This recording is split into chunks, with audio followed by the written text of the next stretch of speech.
Well, good morning to all of my beautiful coffee beans. Come in. We have a lot to go over with Lynette Hooker and Nancy Guthrie. Coffee steam, files on the table. We clocking early, hustle stable. Bullhorn, Betty on the voice raised. Flip, green with the homemade phrase. No bull, dick, got screenshot flag. Names in red ink, every room, every tag. Live screen, on the face. Truth in the throat, got a long man face. She don't blink when the rest roll through. Come see, she says if you think that's cute. Bullhorn, coffee club. We hunt back at guys till the sun come from the front porch to the courthouse road. We fighting for the ones that they gave.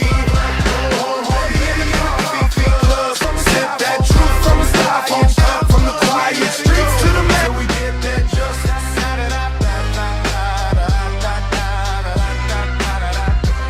Insane asylum, that's our Sorry about that. I had to make some adjustments. While we track these names, whiteboard wild with the webs we spin. Pen to pen, see the pattern sink in. Turmo shaking when the case goes cold. We stir it back up, won't do what we're told. Doorstep question, side eye stare. Where were you that night? We hanging right there. Bullhorn, Betty in the coffee club. We hunt bad guys till the sun comes up from the front porch steps to the courthouse rug. We fighting for the ones that they gave up.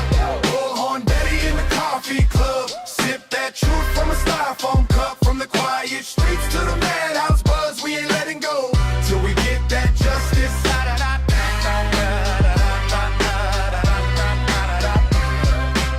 This for the faces on the milk cart labels. This for the families praying at tables. This for the names that the news won't say. We say them out loud every single day. Every day. If you're running in the dark, better feel that fear. Betty got a bullhorn right in your ear. Coffee club crazy, but we think so clear. One small town, whole world gonna hear. Hey!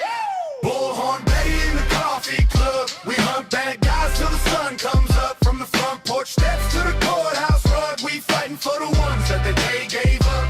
Bullhorn, Betty in the coffee club. Sip that truth from a styrofoam cup, from the quiet streets to the madhouse buzz. We ain't letting go till we take red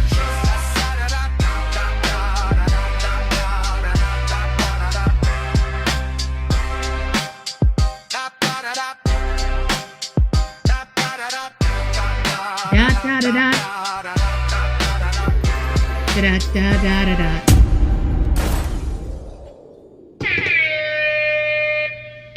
Well, hello, my beauties.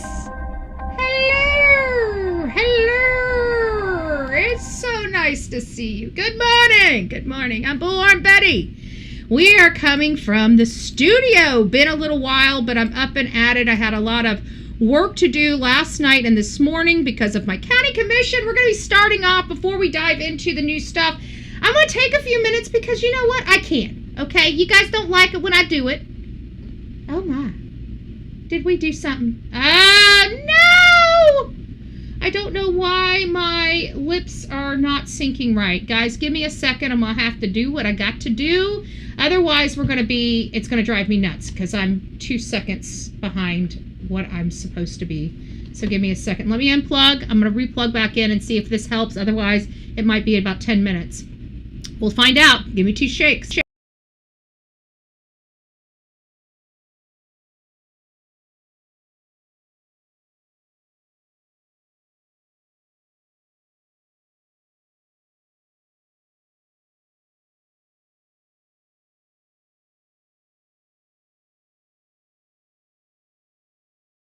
Here, but I don't know if you guys can or not. I've got to go through the sound setting.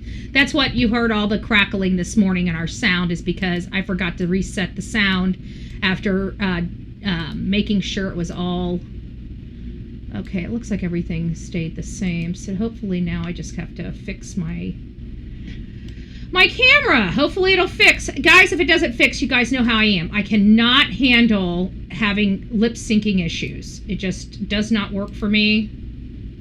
There we go. Are we back? Jack?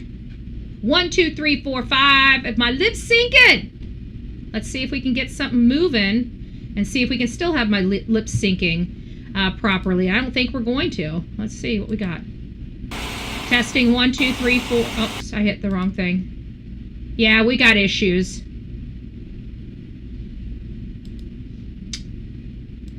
Okay, guys, give me just a second. Go grab your coffee. I'm going to reset the system. I reset it twice to make sure this didn't happen, but of course it didn't work. So, of course. So, hey, guys, I should be back, but I forgot to set up another spot. So I'm hoping it doesn't fuck up my shit again. Anyways, it's nice to see you guys. We're in the process of getting everything up and going. We had a I can't live with it. When my lips don't sync, it drives me nuts. I can't, because I can see my face on here and I can see it's not syncing up and it's very distracting for the rest of the show. So I just can't do it. As much as I would like to, I just can't do it. Give me a second. I'm trying to get our, God bless it. Oh, try another way. I didn't want that.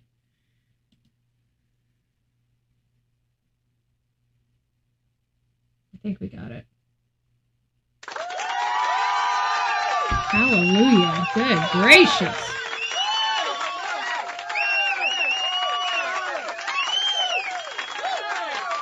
All right. I think we're back. We're back. All right, we got a lot of going on. I was just getting ready to go into, we're kind of be covering these two cases, but before we do, I've been up ridiculous early trying to get some stuff out from yesterday. I had my meeting, as many of you guys know, so it's nice to see you. We're going to say good morning to everybody. We already said good morning to a few people. Melanie, we already lost a few of those things. Thank you for the high five, Rena. We appreciate you. The Real Me Too, we're leaving tomorrow, okay? So if you guys, I know a lot of you guys have some questions about what we as a family are going to do for Cole, Mr. and Mrs. Z's son. Karen and I are going to be there for the funeral and service. So we'll be there representing the coffee club.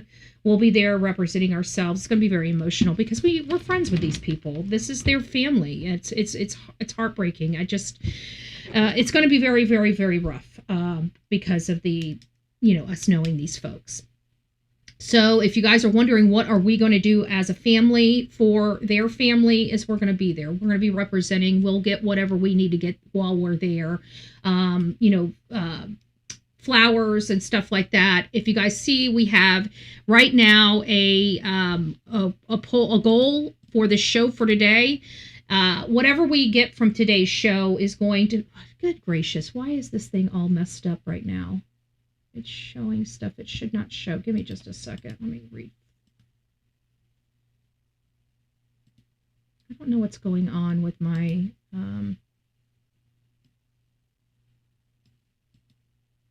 oh, that's what's going on with it, of course. It's not right. Everything's not flipping right today. Give me a second, guys. There we go. We just lost a few people that I was going to say hi to this morning because it just reset itself. So give me just a second while I get this all fixed up. It's just a pain in the ass when things go wrong. There we go. We got everything back. All right. So if you guys are wondering, we do have a goal. Anything that we're doing for the goal is going to be given toward, the flowers and other things that we are going to be bringing. The trip itself is already paid for. Karen's donated her, we're splitting a room. So I shouldn't say donated. We're splitting everything kind of 50-50 for the travels and trip and everything like that. So, but if you guys would like to donate, I know people are wanting to know what we're going to do, like for flowers and stuff like that. I'm opening this up. Okay. So, if you guys would like to donate to those gifts, you guys can do it not through YouTube. If you guys want 100%, remember YouTube takes 45% of whatever you guys donate into the chat. So just keep that in mind when you're donating. Even though it shows that we're making $100 off this show, we're really only making $55 or less off this show. So just keep that in mind. Just keep that in mind. If you'd like 100% of your money to go toward the flowers, please just go to Cash App, Venmo, or PayPal and put flowers. Those are the three apps that give us 100% of the funds.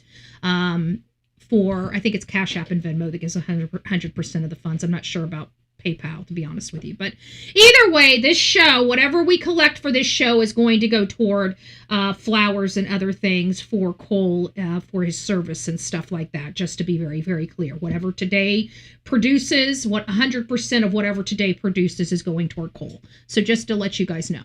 All right, guys. It's nice to see you, Danielle, Rena. Thank you, Melanie, for your super chat. I think we have another super chat here. I can't see because the system has been a little functified this morning, and I do apologize to all you folks out there that is here.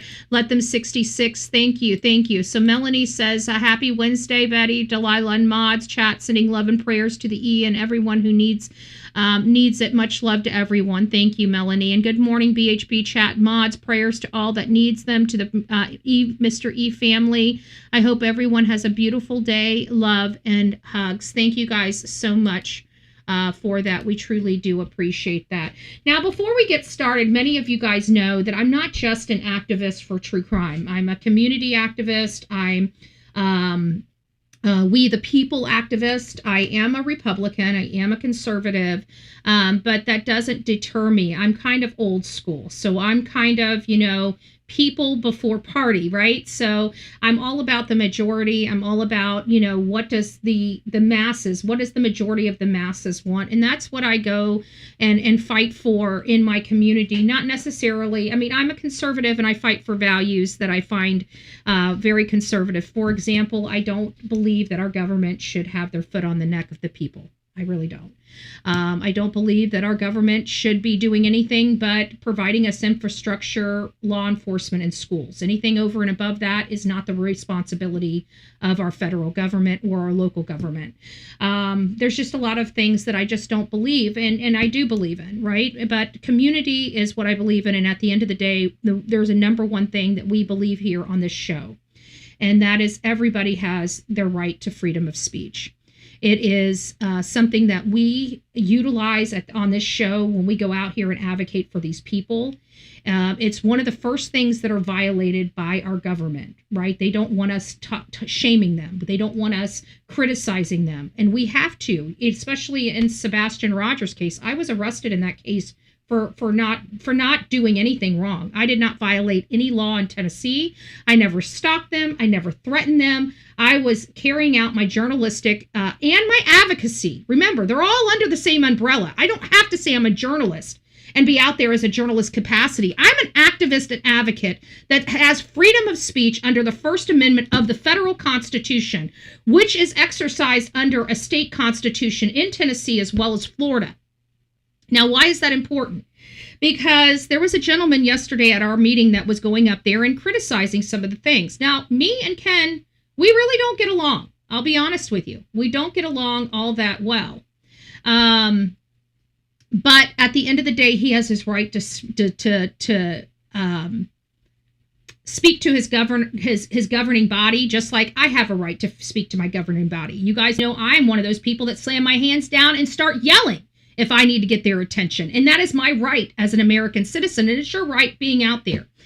So I thought this was important because I did end up filing a demand, a letter for our meeting yesterday, which consumed a lot of my day in legal research. But at the end of the day, we did get a draft letter out, but I wanted you guys to see what truly happened and how this does affect my lips are off. I guess it's just going to be one of those days. So you guys are just going to have to bear with me. I may have to turn off something. I'm not sure. What am I going to turn off? Likes and shares. Let's see what I can deal without. Okay, we'll take this off. We'll take this off. We don't even have the chat box on. So there should be no reason for this to be running. The only thing that I guess I could take off now at this point is these, our commentary. I don't know what's going on with my system, but I don't really give a shit at this point. Let's just move on. So this is what happened. This is Ken coming up to the mic now, and you see that he's, respectful. He didn't raise his voice. He didn't threaten anybody. He had a right to address his board, and he was cut off by our piece of shit, Tal Sadiq. You are a commie piece of shit, okay? You are a commie piece of shit that lied to the people of Manatee County. And I'm going to sit up on my platform and say it, because I'm going to call you a piece of shit out here because you try to censor me when I'm in there. So I get to have my voice. Don't forget, Tao, I worked very hard for this platform right here. So next time you want to censor me, boo-boo, you better pack a fucking lunch. And I mean it. I will be clipping this. That's why I decided to go full Bullhorn Betty on this. I will be clipping it for Facebook. I'll have to probably beep my fucks. Probably have to go beep. All right, guys, here's what happened. I don't think he did anything wrong, and I'm going to back his ass up. Me and Ken do not get along. I just want to let you guys know this. Me and Ken do not get along. Him and I have had many shouting matches. Thank you, sir. Ken Piper, Manatee County resident. I'd like to have a future agenda item as well as a workshop on ethics.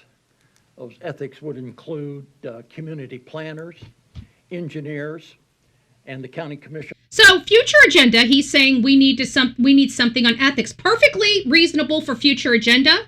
And then he goes into examples of why he thinks it's important, and that's when he gets shut off. Themselves. Kimley Horn has Bill Connerly as an engineer employee, while he is also the 72nd District Florida State Representative, which involves most of the parish. Connerly was a supporter of Senate Bill 80. Hi, Ken. I'll just Right there. interrupt you here. We also don't oversee this particular issue. Do you have, as far as the ethics for state reps, we don't oversee. So again, he's talking about a future agenda for our county, and he's giving examples of why he thinks it's important for ethics. As soon as he went to District 72, which is a state district, not a county district, that wasn't the point. He didn't even get an opportunity to marry his comments together. And we have this piece of shit commie named Tal Sadiq from District 3, which if anybody's from Manatee County District 3, y'all suck. Y'all suck. But you had two choices. You had KVO, 2.0 of KVO, or this piece of shit. And so I guess we took the best of the two evils. But at the end of the day, this is a commie piece of shit that likes to censor people. And you guys know me. I don't deal with censorship. I don't deal with censorship at all. that. I think you know that. Do you have something else for the county? If you will let me finish, and you like to interrupt me a lot, you will see where I'm driving. I interrupt. They don't have to. He doesn't. Listen. Because you don't follow board rules of procedure. Board rules of procedure. This is what he's saying. Not to mention the microphone's muted. Ken, I'm just... So he's trying to argue why he has a right to be there, and this piece of shit commie, Tal Sadiq, wants to sit there and violate his civil rights, literally in front of the whole world. So now you guys see what happened. Many of us are not happy. Ken was provided his time back. And then it went to the phones, which I'm not going to let you guys hear those. I think mine is next. Yep, that's George's talking, so mine's before George. Case where you have cut people off. There we go, and then we got that. No, I can't remember where mine is. Okay, we'll move on to caller. There we go. You're cutting in and out. Why don't we go back to him later? Caller 605. There I am. That's it. That's all I had. That's it. Okay. You're good. Thank you. We'll go to caller 605. Thank you. Here it is.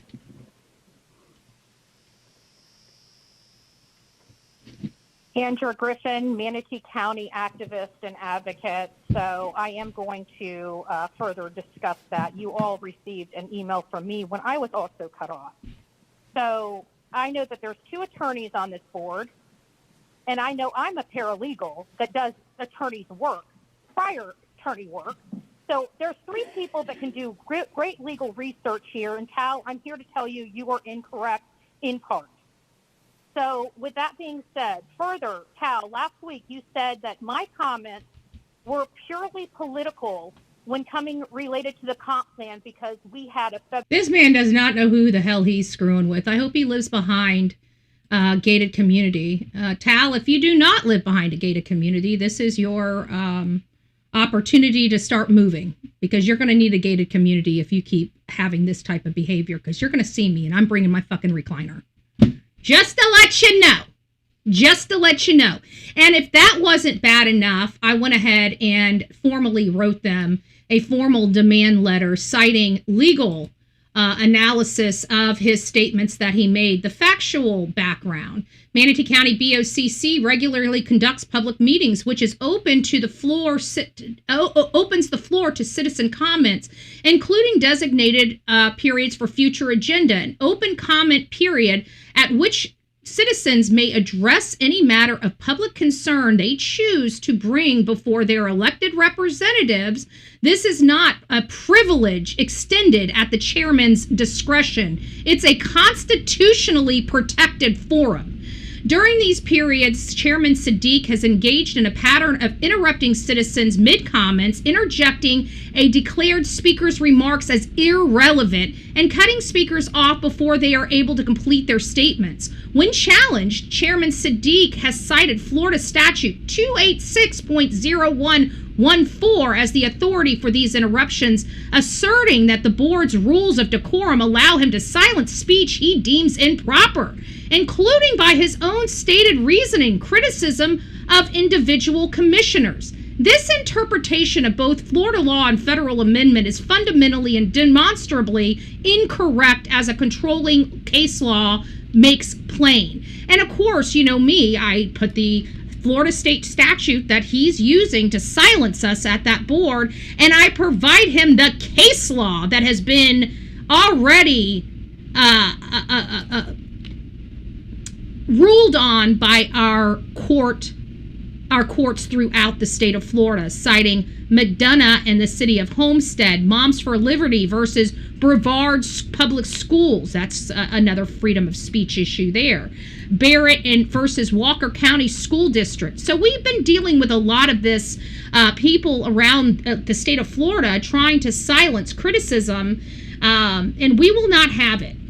We will not have it. I'm a perfectly well-abled body person that is absolutely willing to take this to court if I have, because I've got to be wronged in order to take this to court, unless I'm suing on behalf of the citizens. And I'm not going to be suing on the behalf of the citizens. I'm going to be suing on my behalf. So they have to, unless that's the path forward, to file suit if they continue to do this. But right now, I do have a path forward because they did try to silence me and silenced me at a meeting recently within the statutes of limitations. So I do have a claim for myself. But this is just to let you know, guys, you have to, even with our board right now is a conservative, 100% conservative board. We have no Democrats on this board. And there are some boards around this country that are just the opposite, complete Democrat boards like Pima County. No, Pima County did have the one Republican on it, but similar to that, where the domain is like predominantly Democrats, right?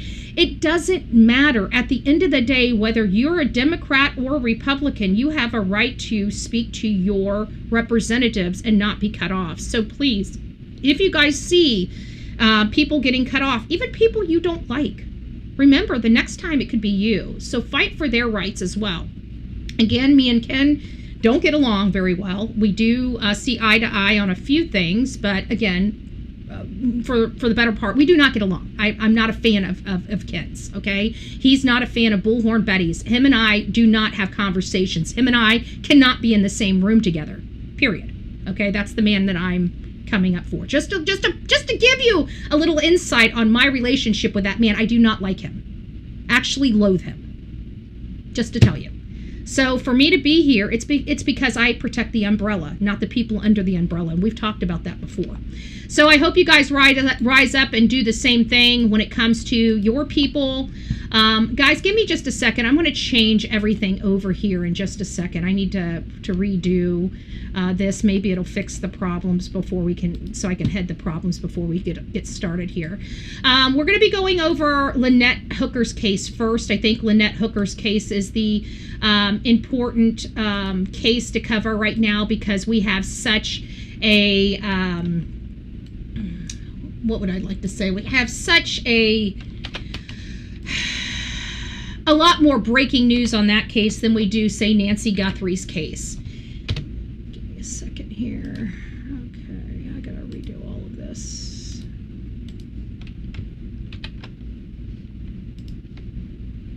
I think this is gonna fix the problem, though, because I can't stand having lip syncing issues. It drives me nuts. Trees. Sometimes just changing the whole entire...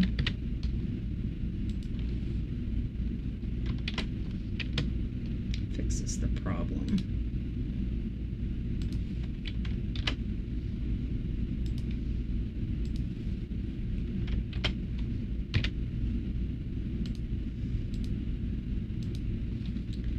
Ooh, yes, I forgot we have an intro video to do. That's why I don't want this to F up, because we got an intro video to do. Oh, let me get Lynette Hooker's stuff situated. There we go. Hello, Miss Ashley. We went from not really caring for Ashley Banfield to her being like one of my BFFs on our show. So, good testament to Miss Banfield.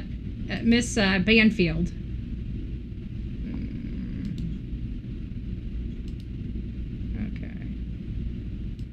All right, there we go. And then one last one. We're almost done. We're almost done, and then I've got to reconfigure our live stream again. But we shouldn't have to go down for 10 minutes. Okay, I've reconfigured all of that. So now let's go over here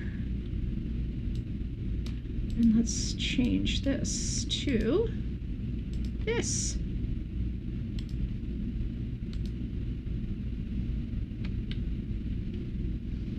All right, guys, I think we might have fixed it. Hopefully. Okay, I can't guarantee anything. I can't guarantee anything because we've been so wonky today. All right, guys, we're going to go ahead and get started on my video because this is a video that I worked on yesterday.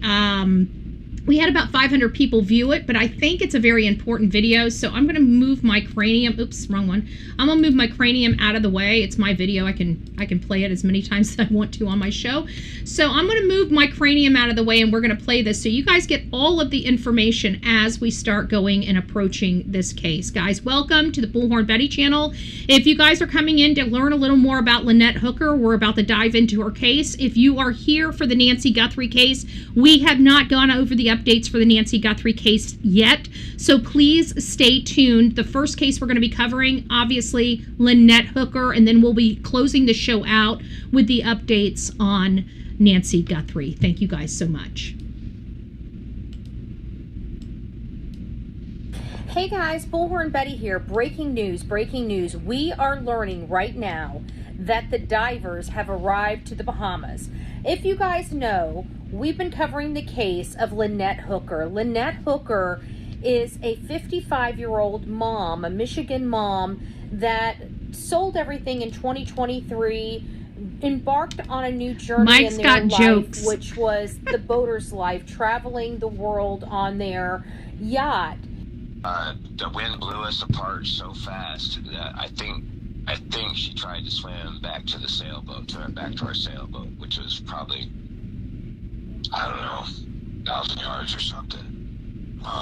But the waves were 3 foot, and Thank you, Lisa. I was trying to ship to oars, and one of the pins on the oars broke, and that dropped over the side. And I was yelling for her the whole time, and I yelled to her that I lost an oar, and I threw the anchor out and anchored the dinghy, and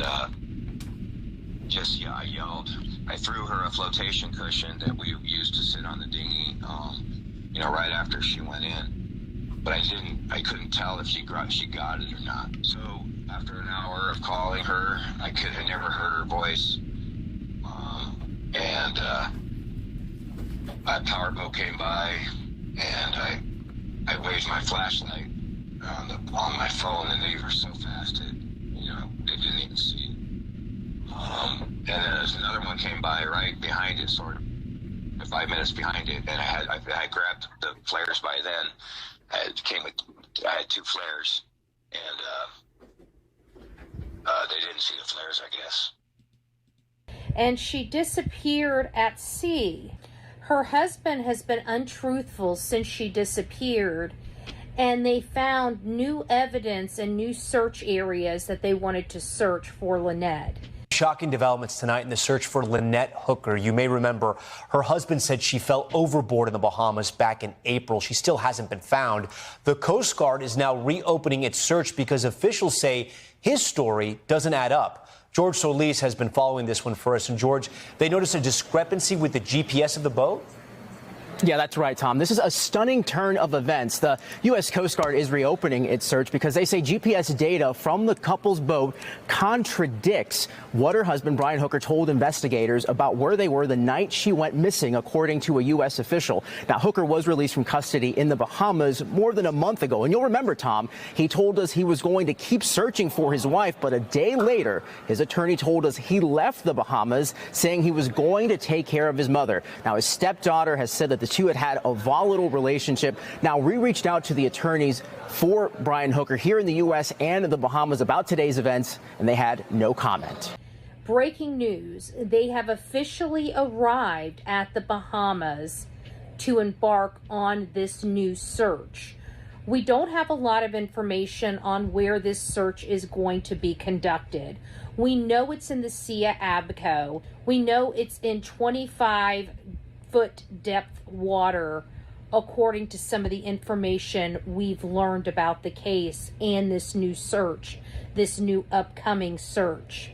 Brian Hooker has been arrested but released after 5 days. He was arrested on suspicion of murder. This morning, Brian Hooker is a free man after Bahamian authorities released him from custody without pressing charges in his wife's disappearance, not answering questions as he walked out of the police station. He was just very grateful and he was very happy that he's out. His attorney telling ABC News police still consider this a pending investigation. This has escalated from a criminal investigation to a homicide investigation, and they are looking for Lynette's body. That has been made clear. After much reflection related to this case and what I believe happened, I do believe she made it back to the soulmate. I believe he killed her on the soulmate, and I believe it's only a matter of time before he's ultimately arrested and charged with her homicide. We learned from her daughter that this was a tumultuous relationship. Both parties, Lynette as well as Brian, drank, and when they drank, Brian's behavior was explosive and violent. Yes, there's history of him choking her out and threatening to throw her overboard. So the fact that this is actually happening makes me believe there's more to the story. I hope that it wasn't you. I hope that it was just a freak accident. I'm hoping it was just an accident. I don't want to believe that Brian would do such a thing, honestly. I am sad about it because my mom and my stepdad were very important to me. This is just really hard that two of the most important people to me are gone essentially right now. She's pretty fit, so and she's a good swimmer, so why didn't she swim back to the boat and get in the boat? Why was she swimming towards land? He was going to throw her overboard and kill her, so it's just a little too convenient that now this is happening. So if you're unfamiliar with this case, Lynette Hooker is a 55-year-old mom from Michigan. She worked for AT&T for many years. She amassed a small little fortune of a retirement, and her husband of 25 years decided to go on the next phase of their life, retirement. And they had a bucket list item of traveling the world on a yacht. However, when they got too close, when they were in such close quarters, things started really going awry. They had already had such a tumultuous relationship in the upbringing of her daughter, according to her daughter Carly. So she was familiar with the explosive behavior of her stepfather, Brian. Again, she had dealt with it for 25 years. And so when she found out that her mother was missing, she told law enforcement some of the things that had happened, including an incident that happened in 2024 where Brian was squeezing on her mother's neck and something popped. And so her mother left to go to her mom's house in Florida. And when she was packing and putting her bags on the dock, Brian told her he wished he had finished the job and thrown her overboard. They were on the boat and both drinking. I'm not saying it was a one-sided drinking. They were both drinking, and they got in a fight. And he threw her down on this bench, I appreciate wooden you. bench, kind of like in a camper. You know, the boat has a little bench where you sit around the table in the gully, and she landed on that, and it was a wooden bench, and he was on top of her, and he was choking her, and she felt something crack in her neck, and she was so stiff-necked for a long time. And I don't know how or why, but she stayed on that boat that night. And the next morning, they packed all of her stuff, both of them. He helped her carry all of her stuff to the dock. And she came home to me for a while. But one of the conversations that they had while they were on the boat the next morning is he told her that he wished he had finished the job and thrown her overboard. So when we heard about the witnesses that heard the splash in the water, a very deep, heavy splash, it was very eerie to some of the statements that Carly had made about her stepfather.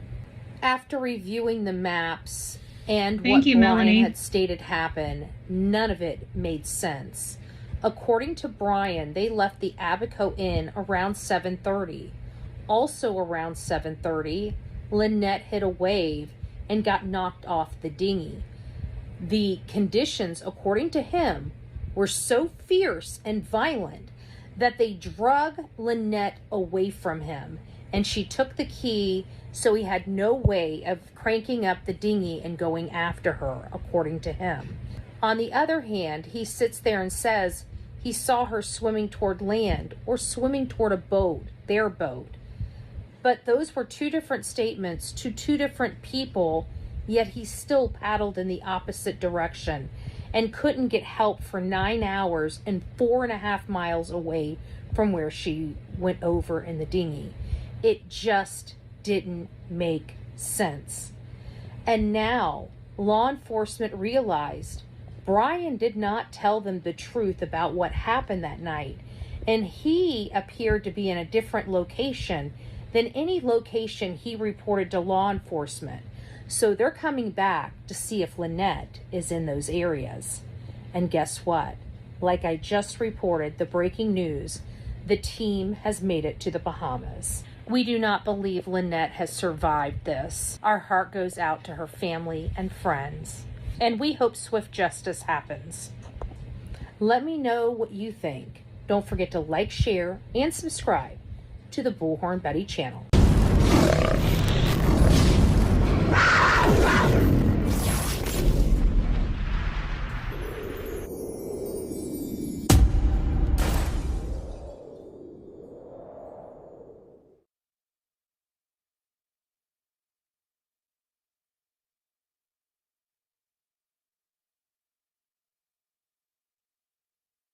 We're still off sync-wise, lip-wise. I'm not sure why, but it is what it is. I'm not going to reboot the system. I know exactly what it is. Whenever I checked my camera needs to be updated, and I forgot to update my camera. So we're going to have this until the next show.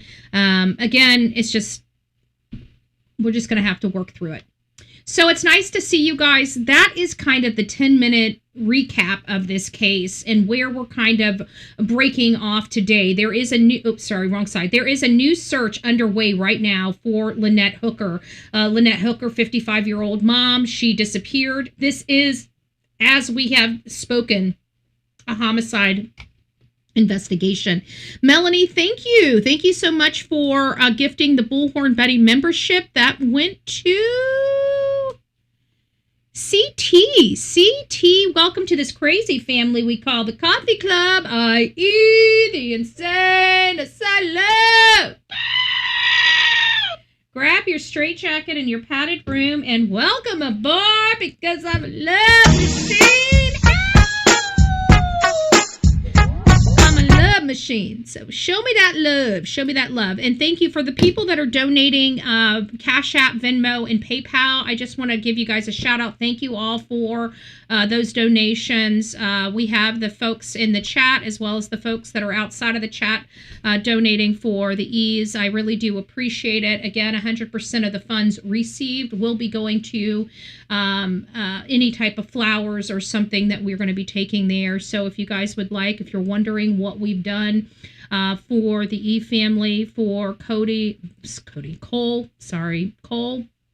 is we're going to be there and we're going to love this family. We're going to pray over this family. We're going to do it personally because again, they are part of our family. Let Them 66, thank you for donating or gifting the Bullhorn Betty membership. Law Doug, welcome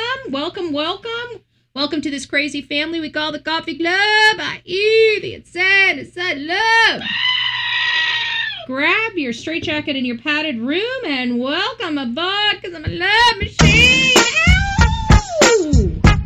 People love the bets. People love the bets. Thank you, Happy Cappy. Thank you all for everything that you guys do every single day here on the Bullhorn Betty channel. Now we're going to get to some, did my back up? Yeah. We're going to get to some of the stuff that they're doing out there to search for Lynette. Now, I do have to remind you guys that they arrived yesterday afternoon fairly late. They hadn't even gotten situated. They didn't even go to their hotel rooms. They just went out and started working. As soon as they got to the Bahamas, they worked until they couldn't work anymore. Then they went on their way. Maggie is back out there. Maggie, remember what I told you? Because we never saw the guys frontwards.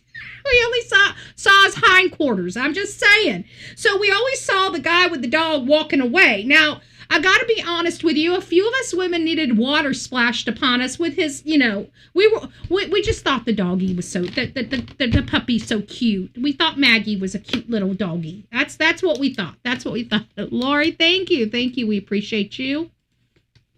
Thank you for that.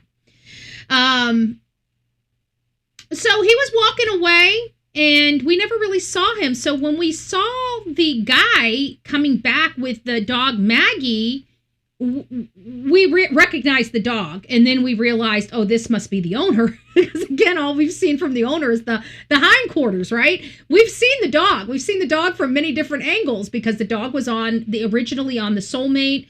The dog was off the Soulmate. We found out that 3 hours is what it takes for a dead body to decompose enough for a scent dog or a cadaver dog to finally hit the smell. This dog, Maggie, not only can smell decomp on land, she can smell decomp up to 30 feet in water. So this is a very interesting, this is going to be very interesting how this all works. Now, remember, guys, environmental. We talked about dogs. We've gone through, we're not experts by any stretch of the imagination. I do not train dogs. I mean, I got a Delilah. She's a crime-fighting dog that loves everybody. I don't know if she'd even really take a bite out of crime, if you have to ask me the truth. But we're hopeful that she will. We're hopeful that she will. But at the end of the day, there's a lot of things that go in handling dogs and handling these type of dogs and the types of annual training they have to go through to keep their certification. Chris, her handler's name is Chris. Okay, well that's good to know. We didn't know Chris. Like I said, we only saw Chris's hindquarters, so that we weren't looking at the hindquarters. Just to let you know, we were drooling over little Maggie, bo boop boop boop boop boop. That's all. We love doggies. That's all I'm saying. We're a dog friendly channel over here. We're gonna just leave it at that. I'm just saying the hindquarters, okay? The hindquarters were, I don't know.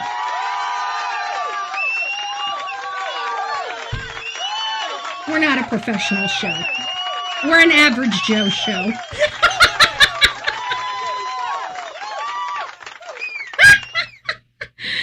All right, Betty, go take a shower. All right, let's move on. So we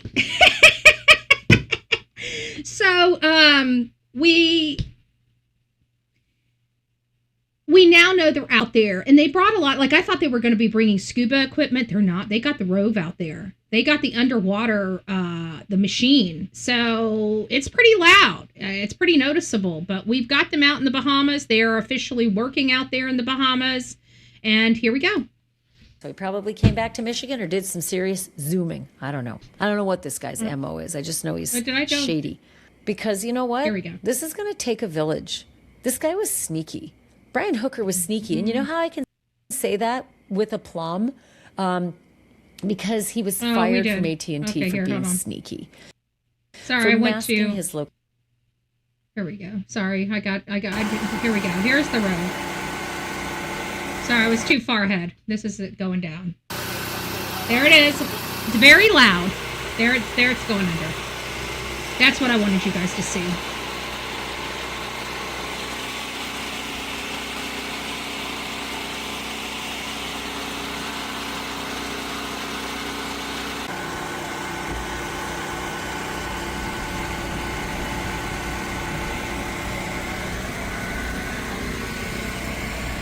So now it's underwater.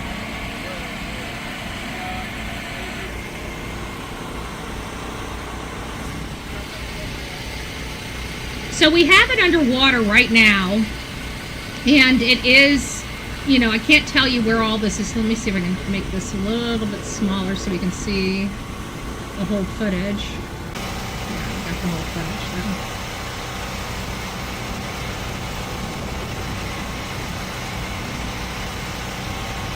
So while we can't really see what they're doing, you know, we can't really go out there and see where they're searching and whatnot, we can hear it. And this is pretty interesting stuff. They've got the Rove out there. They've got a huge, I mean, there's the boat.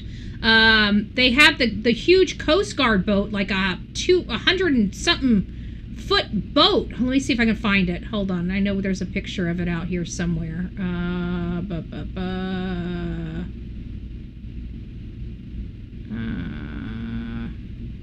Come on, where is it?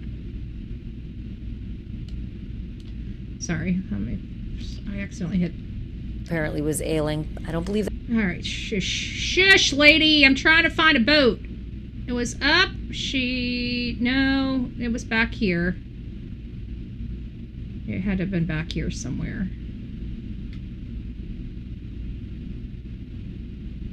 There it is. All right. Support team that arrived in the Bahamas today means to her. There it is. So as you see, this is the Coast Guard boat right here. This is the what do they call it? Why am I not, I can't, like the field office. I don't know what do they call it? Like the mobile command center. There it is, command center. That's what needed to pop out of my mouth. So in my opinion, this is the command center. This is like the RV that they pull up, you know, the big heavy duty RV that they pull up that's a freaking bus and a half, that they do work whenever they have like missing children or a homicide investigation. For example, when we had, who was it? It was Carly, the one up in Destin, up in Florida, the panhandle of Florida. Her boyfriend ended up murdering her, taking their child, and he ended up going to like Alabama or something and hit her body, if I remember. This was a few years ago, I think in 2022. And they had a huge command center that pulled up into the parking lot where she was supposed to meet this guy and to do the custody exchange for the child before he murdered her. And they had a huge, I mean, this was probably one of the biggest command centers I have seen. Even with Manatee County, we have a command center. I know Pasco, I've seen Pasco County's command center.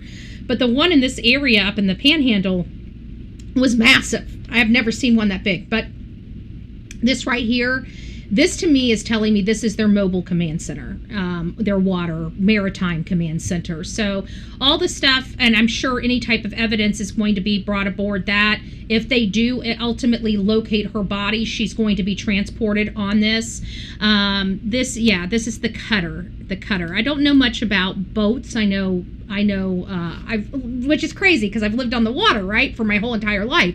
But we've had fishing boats. We didn't have John boats. We had normal, customary fishing boats. We didn't have speed boats. We didn't have 250 horsepower, times 2 on the back end of our boat. We had like a freaking Johnson 60 or 70 or whatever the hell it was on the back of the boat. It was enough to get us to move, but not enough to make us airborne, right?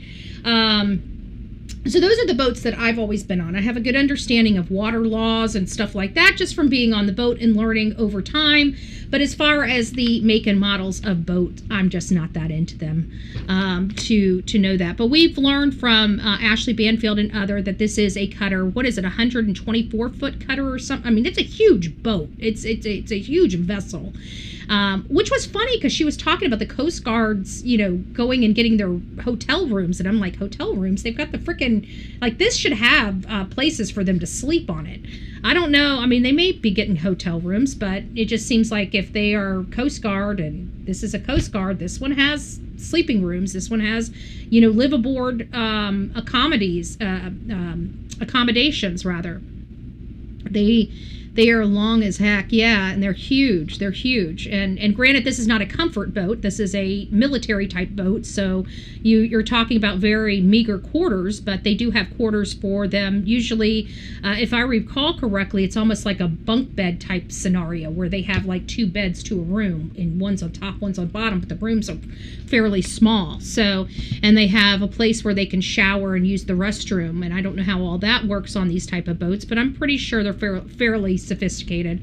They're federal boats. I mean, we have federal money. Obviously, we can, support an entire nation called Somalia off of the the backs of the taxpayers in the United States. So, I would assume we have technologically advanced boats because I'd much rather our money to be going to having these type of boats in our waters than supporting a nation that doesn't even know how to use bathrooms.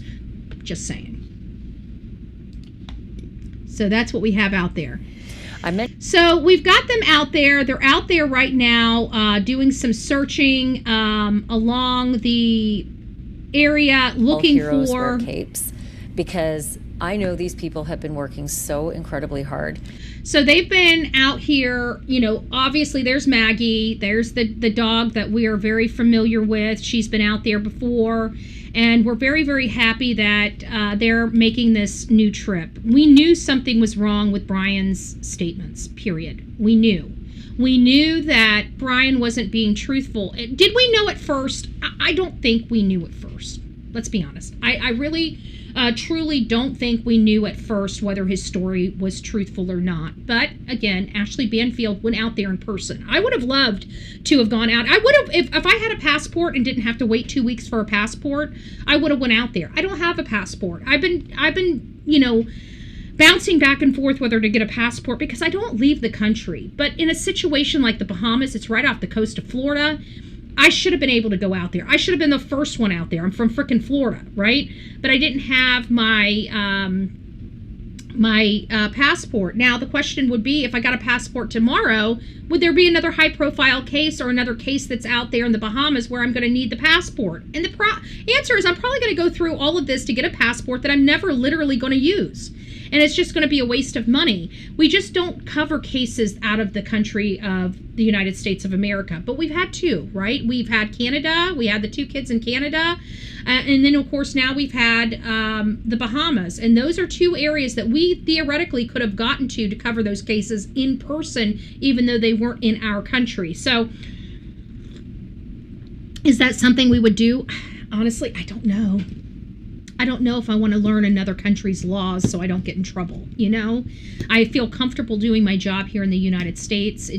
That's always been what's kind of weighed on my mind, because if I go out of this country and say they don't have the same rights like freedom of speech, and I get a little loud, am I going to be having to spend a couple nights in jail or a week in jail or a month in jail because I opened my mouth? I can't risk stuff like that, okay? And nor am I going to be, researching these countries' laws to find out what my rights are. It's just too time consuming. If something rose to the level, I would take the time to research it, but this is not the case for me. So I'm not going to waste my time on it. I'll waste my time when that time comes. But those are things that I've always thought about. So if you guys are wondering, are we going to get a passport to go to other, honestly, I don't think I am. I really don't. So we are seeing these searches underway right now with the Coast Guard for Lynette. God bless. I just want to say this for the record. God bless our United States of America. God bless our Coast Guard right now. Even if you are a defund police type of person, everybody can give kudos where kudos is, because this could be you or your family. Don't tell me that you guys would not want to go to the Bahamas to vacation. This could be your story, okay? You may need that Coast Guard one day. So, guys, please, by all means, let's give it up for our United States Coast Guard. Thank you for your service. If you are a member of our military, we thank you for everything that you guys give us each and every day.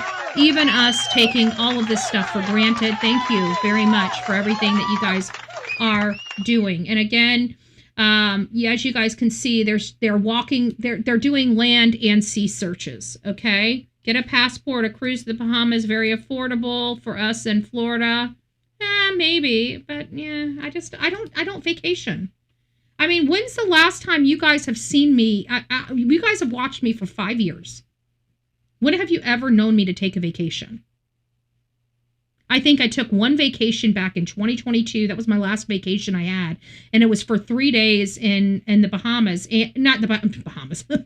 Daytona. And then I think I did 2 days down in the Keys. But that was to meet friends of ours. I mean, I guess it was fun. It wasn't business. So it was personal.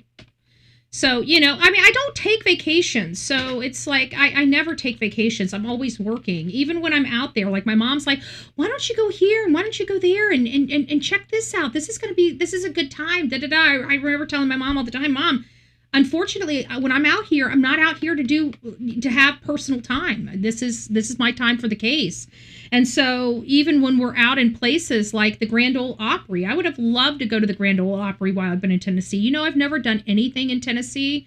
They even have like a lodge, the cast iron skillets and stuff. They have a whole museum for cast iron skillets, for lodge cast iron skillets. The whole, this crazy is, I would love to see the history, okay? I'm not a history bunk or anything like that, but I've never done any of those things on the time of this stuff. And maybe I need to. Maybe I need to start another channel to do some of these, vacations. Because we go all over the country, and to stop and take a breath might not hurt us too much. So we'll see. We'll see where we go from here. But I just don't see myself going to the Bahamas. I don't take vacations. So unless there's a case or something to do work-wise, I don't know what to say. But again, this is what we're looking at right now. They're out there, guys. They're searching for her. But this shows you how far away he must have been from their sailboat, in an area that he never once told law enforcement or the people searching for Lynette about. They were able to see he made a critical mistake. And it was when he was talking to Blaine. When he was talking to Blaine, and Blaine was recording the conversation, not to violate any trust or anything like that. Blaine was recording the conversation because I think they were kind of in shock, and they just wanted to be able to come back to a statement or whatever Brian says and logically think about it, and they didn't want to miss any details he gave them. And I think that their motivation for recording the conversation was totally innocent. And I think over time, when he became untruthful or unbelievable, they are glad that they had it so they could use it to give to somebody, saying, this is what he told us he said, or what he said to us about this detail or whatever.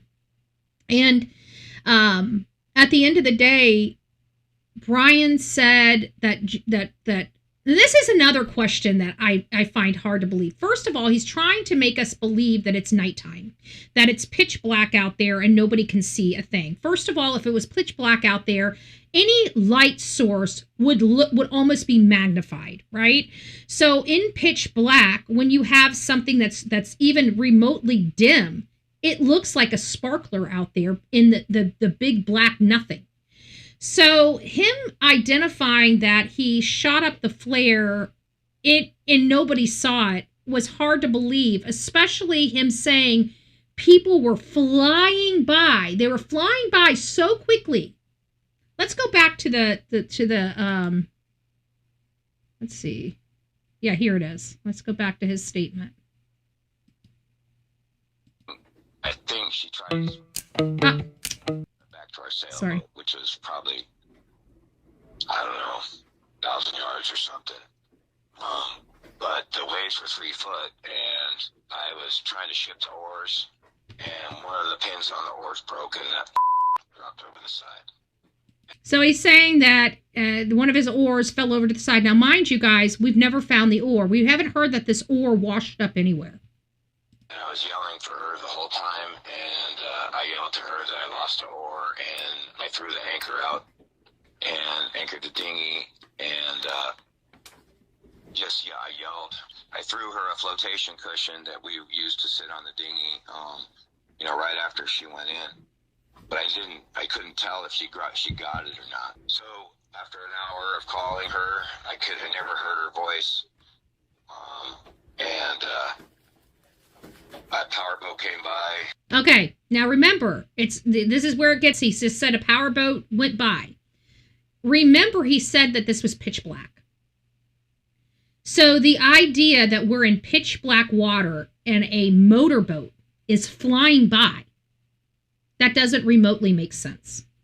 But even if it was true, which I don't believe, even if it was true and it was pitch black and he raises a flare or a phone, again, that would be amplified in the dark. If you did it in the light, while the sun's out, like what you're seeing over here, like you're seeing right over there in the corner that there's a bright sun. Okay, now if you put a flare up during bright day, the chances of somebody seeing it are slim to none because it's so bright out. They're not paying attention. They won't even see a flashlight on a phone. However, in the pitch black, you can see everything that's lit up. Everything. That's the reason why we were able to see somebody on the boat moving around with a flashlight from a camera all the way on Lubber Island, from a house on Lubber. A mile to 2 miles away from the boat, we could see the frickin' flashlight on the boat from this house camera.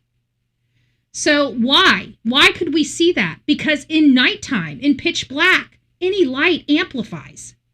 In the light, any light is almost washed out. So he's trying to say that this boat is speeding by in pitch black because he told us she fell off and he couldn't see her because it was dark, right? So it's not making sense. Let's keep going.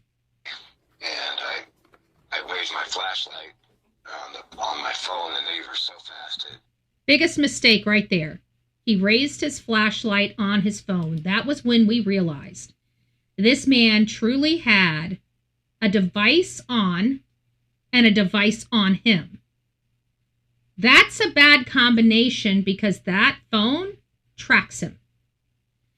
I believe it was that phone that tracked him over to where he was going. He didn't have an independent flashlight. He had a flashlight on his phone. He had his phone on him, folks. His phone he didn't use to call 911 or for help. He chose to drift for 9 hours and use his phone for a flashlight, but not use his phone to call 911 or to call emergency for help. Does that make sense? That's another concerning issue we have with this. Is this man don't act like he's sad? No, he does not. He does not act like I thought it was the boat sonar radar that tracked him. There is, in my opinion, there is data that is being skewed. I read a report that it's the tracking came from his phone. I've heard the report that it came from the vessel. I don't believe the vessel. I believe it was his phone. And here's why, because we know that Soulmate didn't move. He couldn't have moved Soulmate because Soulmate takes two people to unanchor. That's why Soulmate was still in the same spot in Aunt Pat's Bay 3 days after Lynette disappeared, where he was on there talking and saying, hey, yeah, I might need your help, but it's going to be to help me anchor this, but I need about another foot of water under me before I can unanchor. He was still out there in Aunt Pat's Bay for days. And it was because he couldn't unanchor his vessel because it takes two people. He needed Lynette to help him unanchor the vessel, and he had nobody.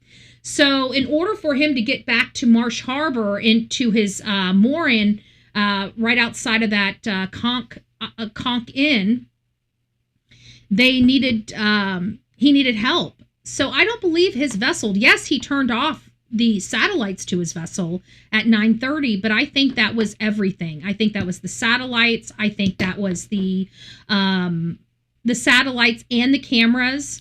And I think he did that because he thought whatever he had on him was being tracked by those satellites. I think when he turned off the satellites, it gave him a false sense of security, and he wasn't thinking and ended up taking his phone with him just because it was natural, normal, and customary for him to always leave with his phone. And I think he just happened to take his phone with him, not thinking about it, unconsciously putting it on himself. And I think that's what they tracked him with. I don't believe it was the vessel.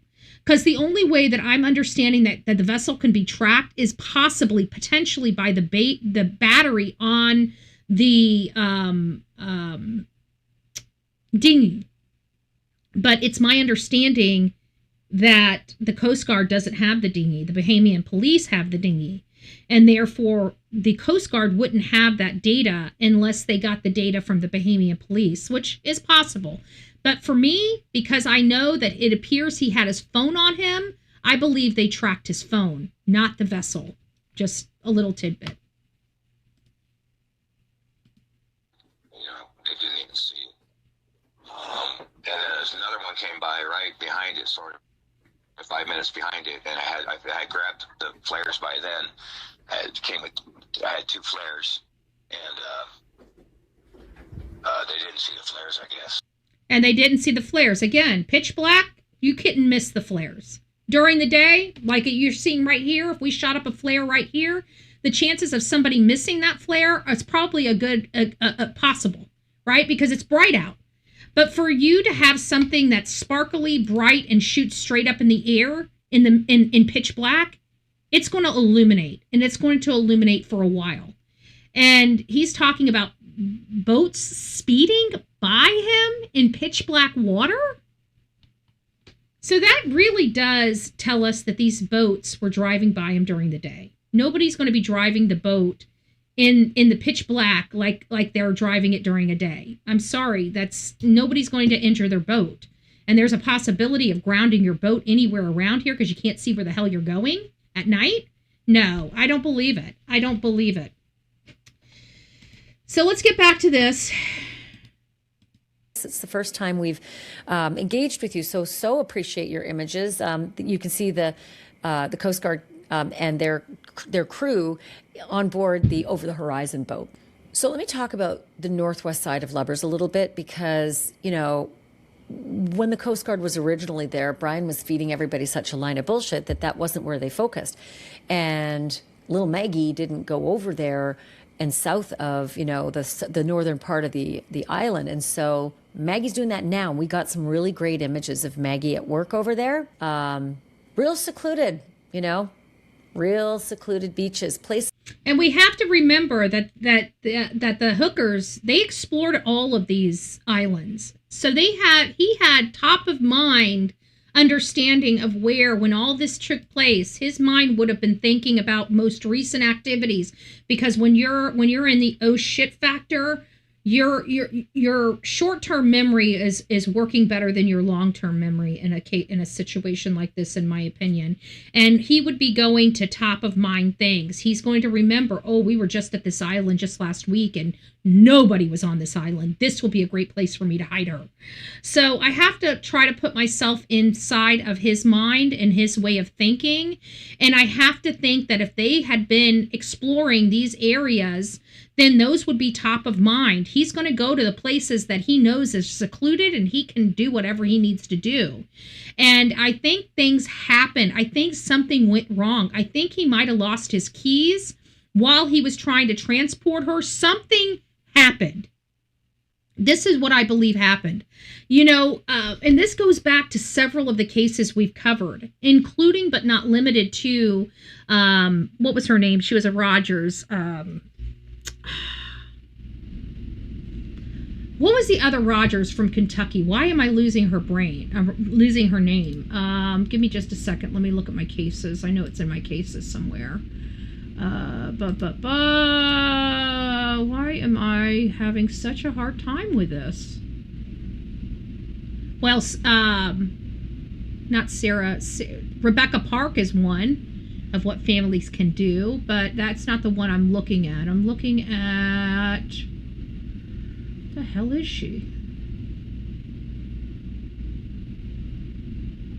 Oh, I must have moved her because her case is over. What's her name? You guys remember the gal I went and did Bardstown, Kentucky? Her name was Rogers as well. What was her first name? I don't know why. It's like I have like this blank. It's completely blank. Let me look it up. Rogers missing Bardstown. Crystal Rogers. Yep, that's it. Thank you. So Crystal Rogers, she was never found. She was never found. Her boyfriend was ultimately a decade later convicted of her homicide. Thank you. I appreciate you. Yes. Crystal Rogers. That was her name. Yes. Beautiful soul too. Mom of 5 kids. Those children. Was it 5? Yeah, I think it was quite a few children, because she only had one son with Brooks Houck. He ultimately unalived her, but he put her somewhere, and they've never been able to find her. But again, it was, in my opinion, on his own farmland. It was on his own farmland, and he had heavy equipment. This guy didn't. This guy only had what he had with him on that boat. Their whole entire life is on that boat. So he has to think quickly on his feet. He has to be very resourceful with what he has. And would he have the ability to hide her body on the land? It comes down to that, what was that secondary ore used for? There's an ore missing that, from my understanding, has never been found. We did hear an ore washed up on Lubbers, but going back to, I think something majorly happened that affected him, and we're getting back to Crystal Rogers' case, but one of the people that worked for Brooks took her car, and while he was trying to drive her car to hide her car, the tire blew out on the side of the road, so they had to leave the car there. And that was the first indicator that something wasn't right with Crystal. Now, everything that he's describing with losing the ore, losing the keys, he has to make those. What if those were reality? What if that was factual? His ore floated off. He couldn't find his ore. Remember, he's working in the dark of night, allegedly trying to hide Lynette's body. So we have to go back to that night and think about it. What if he put the keys down on the ground and couldn't figure out where he laid them? she never washed up with him. You know, he's trying to do, what if he's moving her around and these things fell off or fell over and he couldn't find them, and so now he's got to make up a reason why these things happen. Maybe he couldn't get back to his boat. Maybe that's why he had to go on ahead over to Lubbers. I don't believe that either, because we have the flashlights on his boat at 12:30. But we're playing devil's advocate here, so just bear with me as I'm doing this, okay? I want you guys to understand, I do understand that there are other things that are changing this theory, but I want you guys to follow the theory. What if something along those lines happened? Because what do we know about good liars? Good liars use some truthful statements. They manipulate the truth. That's how they're able to lie to us so convincingly, because they're taking a portion of the truth and manipulating it and lying. So what if the keys and the oar were mistakes and accidents that weren't supposed to happen that night and weren't ever going to be part of the story, but had to become part of the story because he lost them, and he has no way of expressing how he lost them. He doesn't know where the keys are. He doesn't know where the oar is. And maybe the oar did wash up on Lubbers, because there was an oar that appeared to match the oars that they had, and it washed up on Lubbers. And when we talk to experts about the flow of the water and some of the stuff, where would the flow be that night? It shows that he should have washed up on Lubbers, not Marsh Harbor. And we found that oar on Lubbers, which supports that he should have washed up on Lubbers, not Marsh Harbor. That's if that oar was his. We never heard any more about the oar. We never heard whether that oar matched his oars. We never heard that oar had his fingerprints or DNA on it. We just know that an oar that was consistent to what appeared to be their oars that they used, one oar washed up on Lubbers. And somebody went ahead and called that into law enforcement, and that happened weeks ago. We've never heard any more about it. As a matter of fact, it was always out of sight and out of mind. So guys, that is kind of our conversation and our update on the breaking news related and surrounding Lynette Hooker and the new search underway. It is an active search right now. We have our U.S. Coast Guards out in the Bahamas, specifically at the Sea of Abaco right now, doing an intense, let me repeat that, an intense investigation. I never heard it wasn't his. I just never, we heard about it and then it just went away. I never heard from an official or official sources that the oar was not his.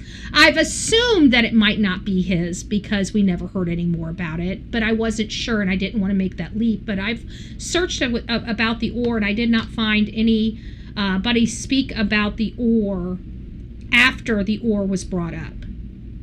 So I don't know. If you find some statements about that, please send that to me, High Flight, because you know me, I like to be as accurate as possible. And if that is true, a true fact, I want to make sure that that is a fact that we adopt here on this channel. But so far I haven't heard that. So if you can send me something and close that one, then we can move on from that oar. Again, I don't know whether the oar is his or not. But it was implied early on that it was hit, that it appeared to be consistent. Let me rephrase it to exactly how it was. It appeared to be consistent with the type of oar that he had. That's what was told to us.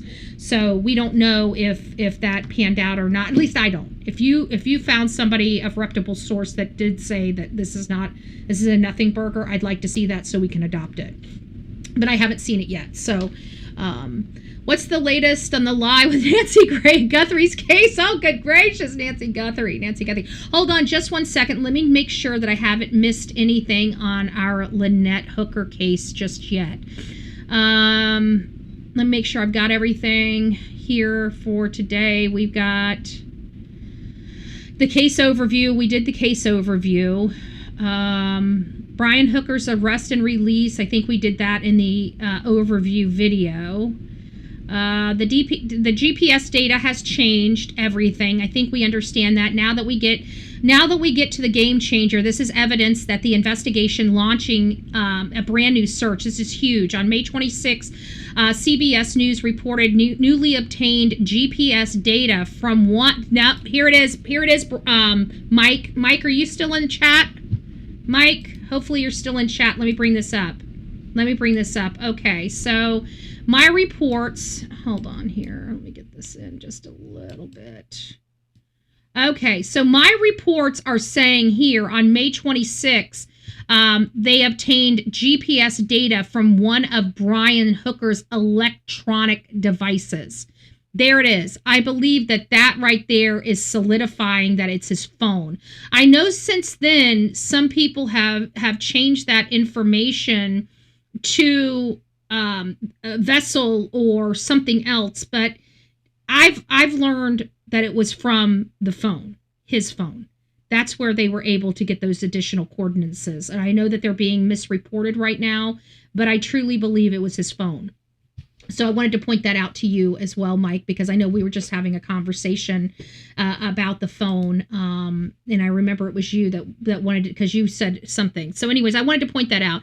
Gaither guess new theories is the perp took right turn after stepping off the porch per McDonough.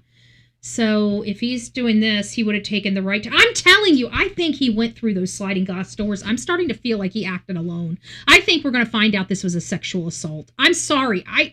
I've been bouncing, guys, that was one of my first theories. And, we hear all this information and it has distracted me from that a little bit, but not to the point that it's gone away conclusively. So anyways, the GPS data shows the device was out on the water, stopping in the Sea of Abaco before returning. It gives investigators more precise location to search for search areas that had not been previously searched. I want to repeat that again. So this is a critical factor that I think was expressed by law enforcement, even though they didn't outright say that they made it to the soulmate, both of them. The statement from law enforcement, it almost implies they made it back. And here's where it says, the GPS data shows the device was out on the water, stopping in the Sea of Abaco before returning. Returning where? Returning where? They never finished that sentence. They just said before returning. But we all know we saw lights on their boat at 12:30, a flashlight on the top of their boat. So I think that law enforcement has confirmed they made it back to the boat, but it's so subtly confirmed that you have to search for it. And I think that that's the statement right there from law enforcement. He was out on the water in the Sea of Abaco before returning. Returning where? They never said the soulmate. But I absolutely believe it was the soulmate. I think that law enforcement, without a doubt, without a shadow of a doubt, has placed Lynette as well as Brian Hooker on the soulmate after they left the Abaco Inn. That right there. And again, it's not they made it back to the boat. No, it's the GPS. They had leakage. Law enforcement, the people that are reporting information, that are sources for some news, they have leakage themselves. They're human beings. So if a normal human being has leakage, even trained professionals have leakage. Where was he returning to? He wasn't returning to Marsh Harbor because they weren't at Marsh Harbor. Was he returning to the Abaco Inn? Was he returning to the docks at Abaco Inn? Where was he returning? Of course, if you have common sense, you would imply he returned back to the soulmate, their boat. So I think that just that statement alone confirms they were on the boat. I know Mike's going to be a little skeptical about it, and I'm okay with that, Mike. But I think we're building more and more. Are you at least entertaining? Let me ask you this, Mike. Are you at least entertaining the fact that they may have made it back to the boat? And are you getting closer to her being back on that boat? I'm curious where we're going with Mike. Mike's going to be like our Big Mac Mike used to, be our resident defense attorney, but we don't see Big Mac Mike in here very much. So we have Mike, and unless Mike is Big Mac Mike, is Mike Big Mac Mike? Or do we have another Mike? I don't know. Hi, little precious baby angel. Come here. Say hi to everybody. Come on. See, you guys are stealing my mommy. You guys, you really... Oh, stop. Say hi. Say hi. Quit dancing on me. She hates standing up. There we go. That's how I can get her to stand up. La la la la la la la la. Ooh, don't we have a song? I think we have a Delilah song. Don't we have a Delilah song? You can stand on my lap until we find your Delilah song. I think we have a Delilah song. Do we have a Delilah song? I'm pretty sure we have a Delilah song. Do we have a Delilah song? I think we have a Delilah song. Where's my songs? Let's group by kind. We do have a Delilah song. We do! Open with... Oh, well, let me open. Let's see. Maybe I can get it in here. Hold on. Let's see what we got. Let's see. Input audio. No, that's a capture media. Maybe it's a media? Delilah. We're taking a small little break. We're taking a small little break for our beautiful Delilah. We're going to listen to her song. We have a song for little Miss Delilah because she's such a beautiful, precious baby angel. Get down to her song. Where's her song? Where's her song? They don't have it. Nope, they have recently added. We want kind. Where's her song? There's her song. Which one do we want? Do we want the second one or the first one? We'll do the second one. Sometimes I like the second one first. Sometimes I don't. Let's turn the song on. Delilah. There we go. Delilah's got a wag that could save the day. Yeah, I don't like this one. Mm-mm. With a bark so sharp it scares crooks away. She's got paws of power and a nose for maybe I gotta stop it. In the crime fight. Okay. There it is. We like the first one. Can you guys hear it? Delilah's got a wag that could save the day. With a bark so sharp it scares crooks away. She's got paws of power and a nose for lies. In the crime-fighting world, she's the ultimate prize. Delilah, you're the star of the night, taking a bite out of crime with all your might. Bullhorn Betty by your side, making it right. Justice on four legs beneath the pale moonlight.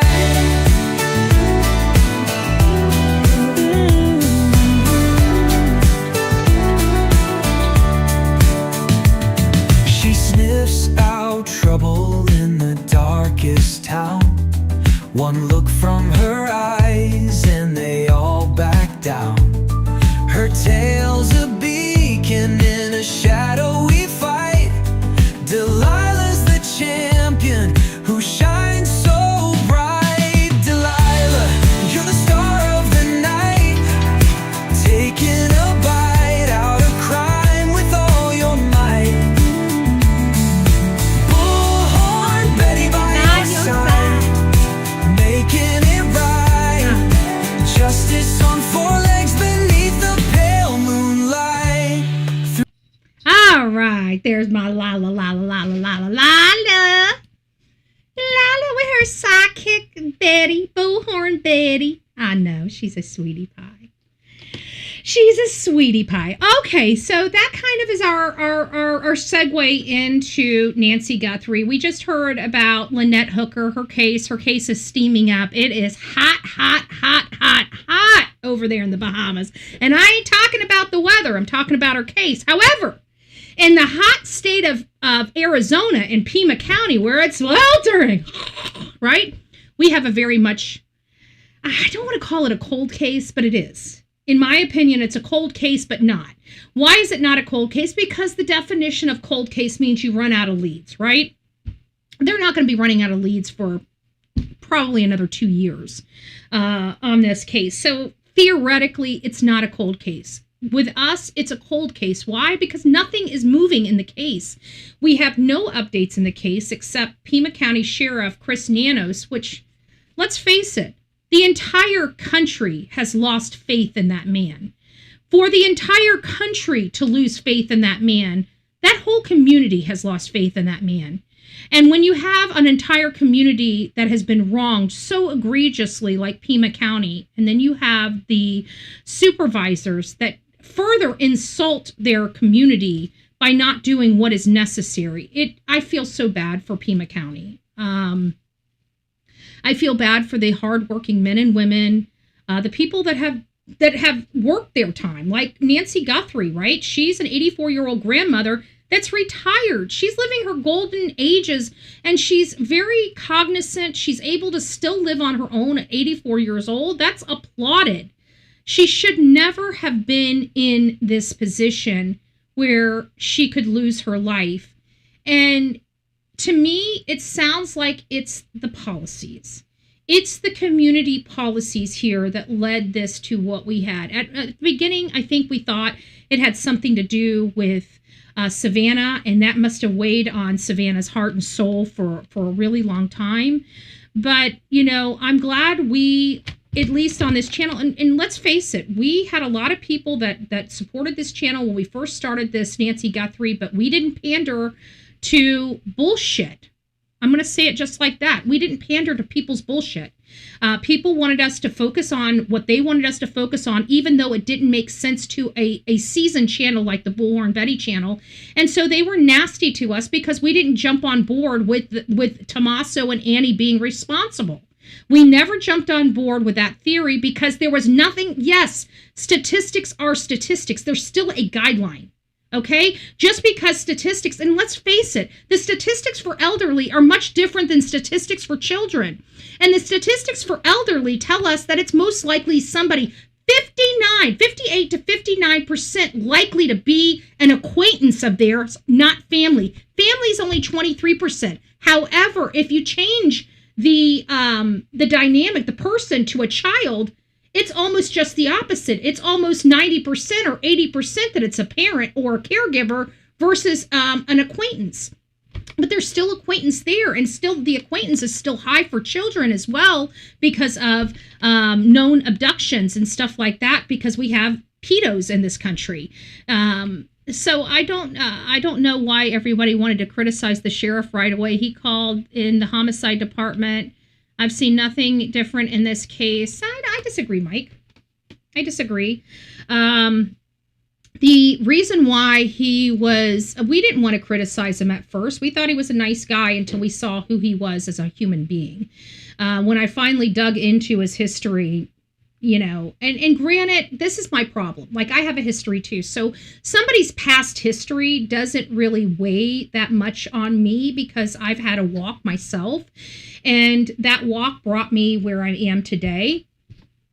And so I know that, you know, sometimes somebody's history may not look the best.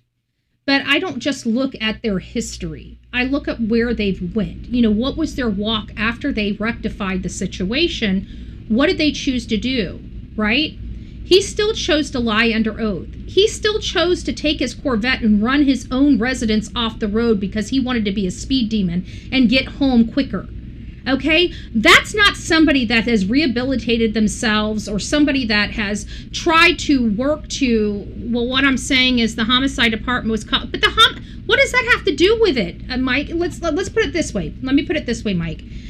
what's the purpose of having a homicide investigation or investigators or the department to come in when not one of them has ever even had has ever even worked a homicide?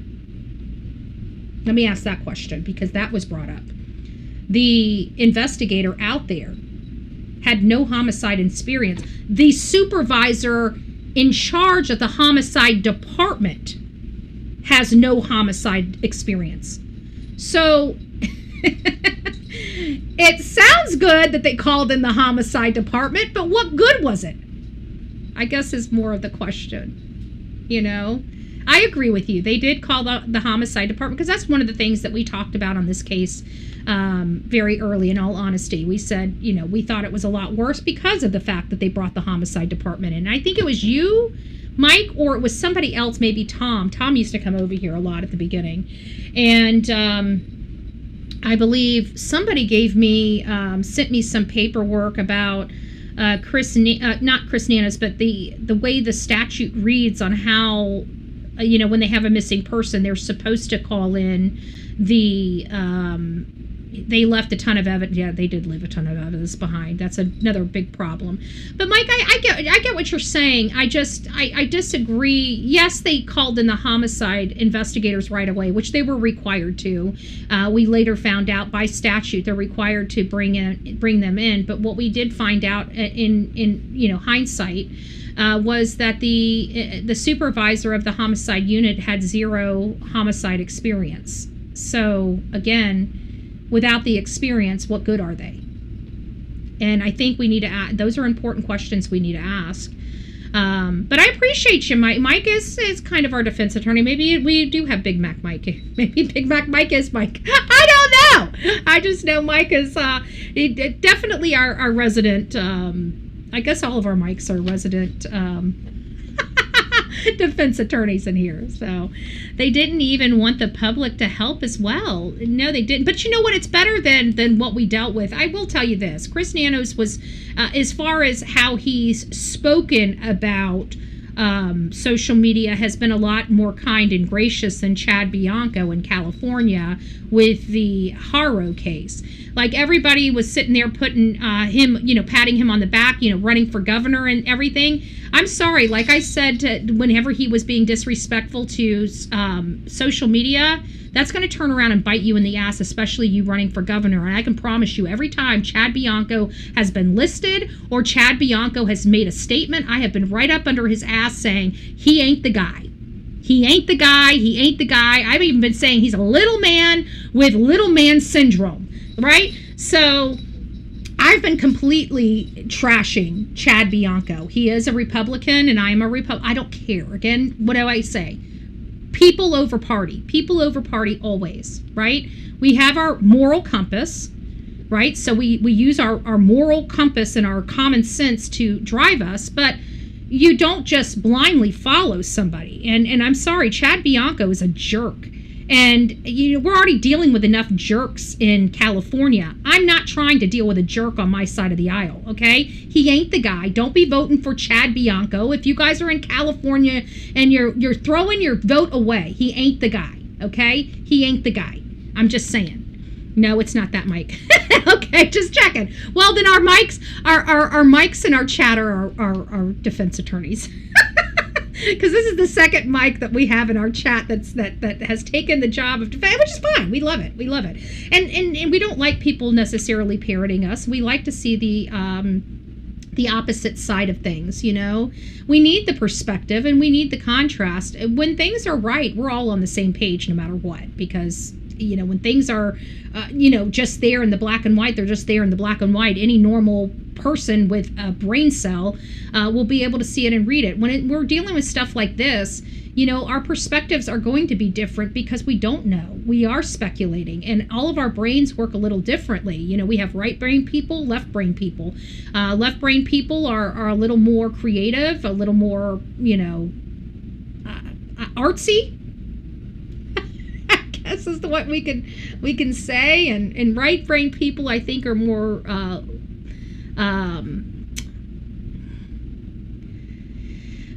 analytical, maybe. I think like left brain's fun, you know, right brain's kind of like history, whatever. Anyways, you guys get it. But when we get to Nancy Guthrie, let me just give you guys a history of Nancy Guthrie. Nancy Guthrie, 84-year-old grandmother, pulled out of her bed in the middle of the night by a masked gunman. The masked gunman right up here. We don't know who that guy is. We don't know if he was working with other people. But in all intents and purposes, it's been months, okay? It's been 4 months since this lady was ripped out of her bed. And so far, I have not heard or seen another person on her property that night. So we have to take that into consideration. 4 months in, don't you think we should have at least something supporting that there's a second person here? I'm asking the family here. What are your thoughts on that? Yes or no? Give me your thoughts. I'm going to sit here for a minute and drink my coffee. But I'd like your thoughts on that. Don't you think that in 4 months we should have at least something more than speculation that there's a second person? We know of this guy. We know of this guy here. Seclusion, work. My advice is not to eat candy, or you may need a dentist. Seclusion, eat the whole damn package of candy. Okay, be a Betty. Okay, be a Betty. Don't worry about your teeth. Don't worry about your health. No, I'm just joking. I don't need to be sued. Our health is going to hell in a handbasket, and it's all Bullhorn Betty's fault. She tells us not to worry about it. She tells us candy is 0 calorie. There's barely a person angle. There's barely a single person angle. I agree with you, but in all fairness, and that's exactly my point, is that everything that we're seeing online right now is kind of now geared to a multi-person event, but we have nothing that even remotely supports that. So why are people driving this bus? Because let's face it, we've done deep dives. Listen to this. I've done deep dives on this topic of trying to find cases that resemble this one. And it was started by Ashley Banfield, because Ashley Banfield at some point decided to do the same thing. And it was another lady by the name of Nancy. Blah, blah, blah, blah, blah, blah, blah, blah. Nancy.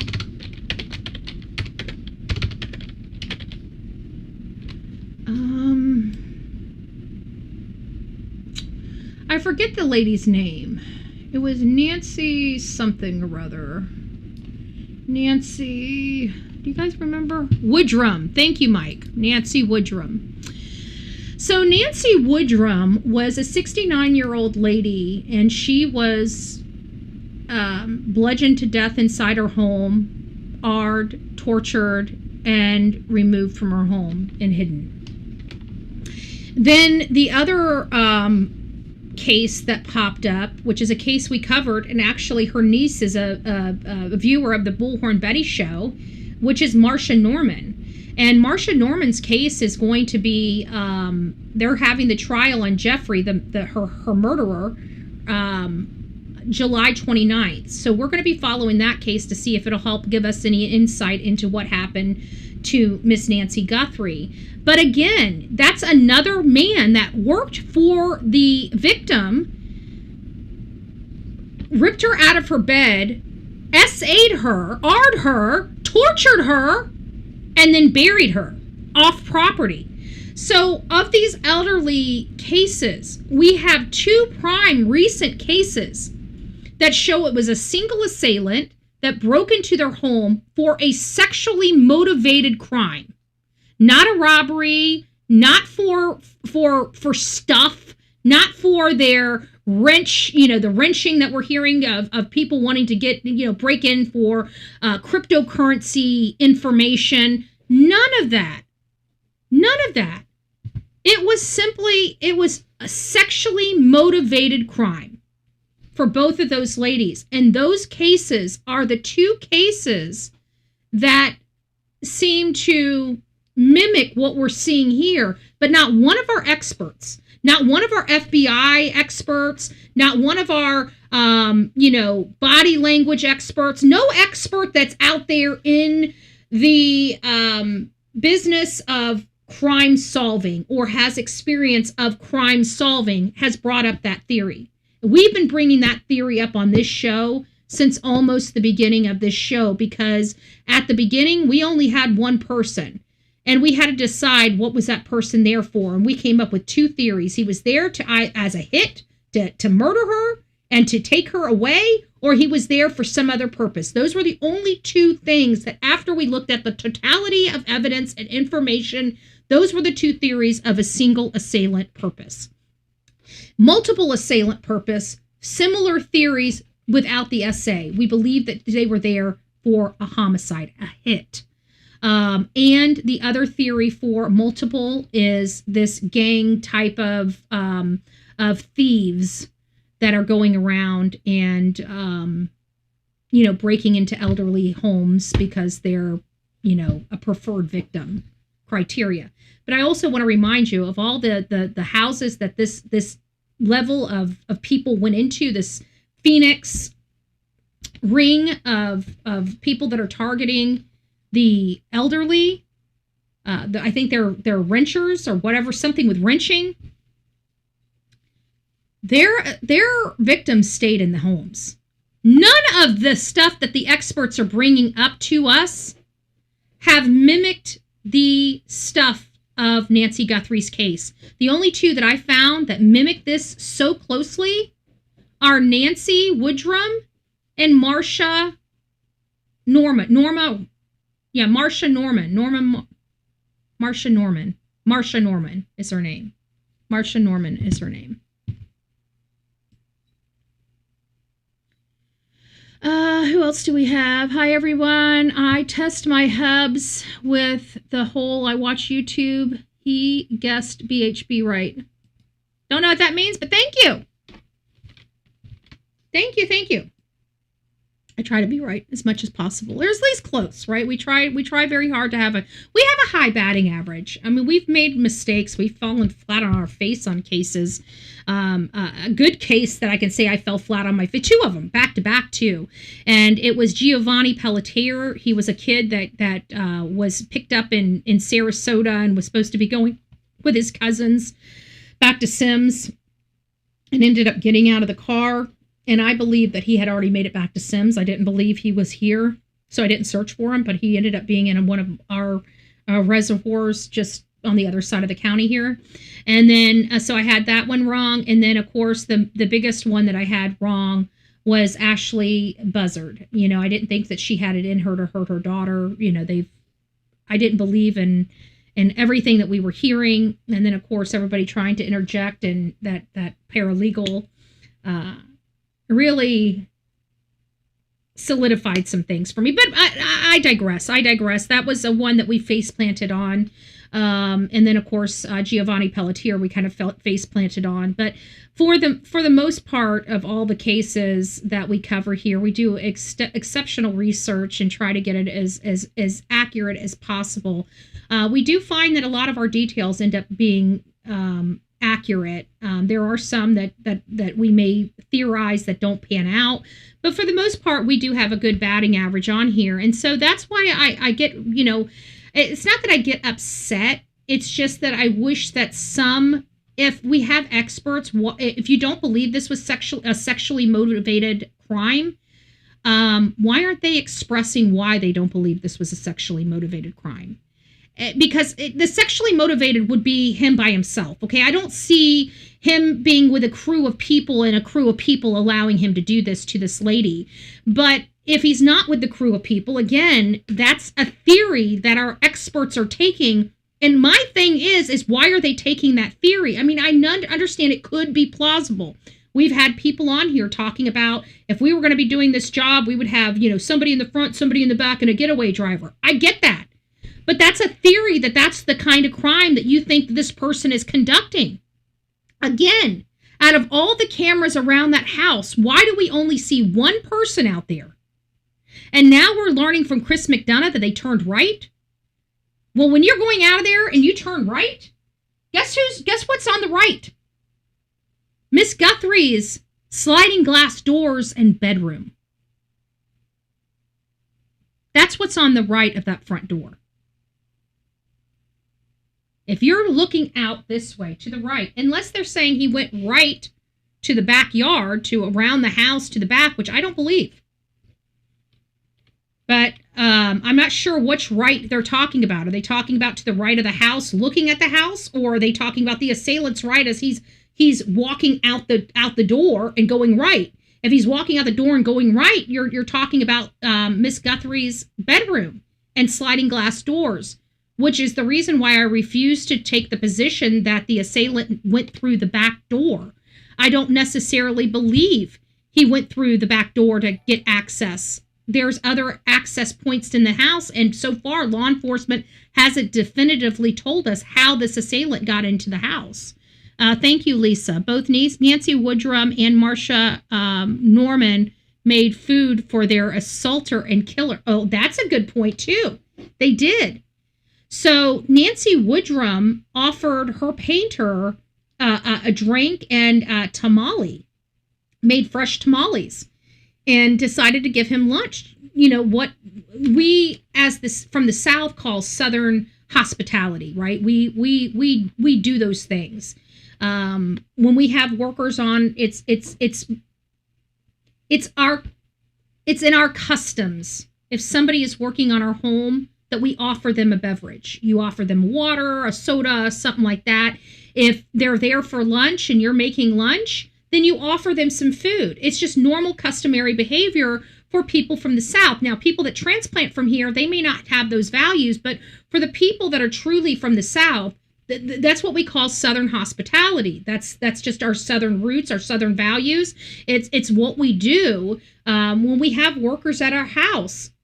For example, my best friend, she leaves cold bottles of water out for her garbage guys.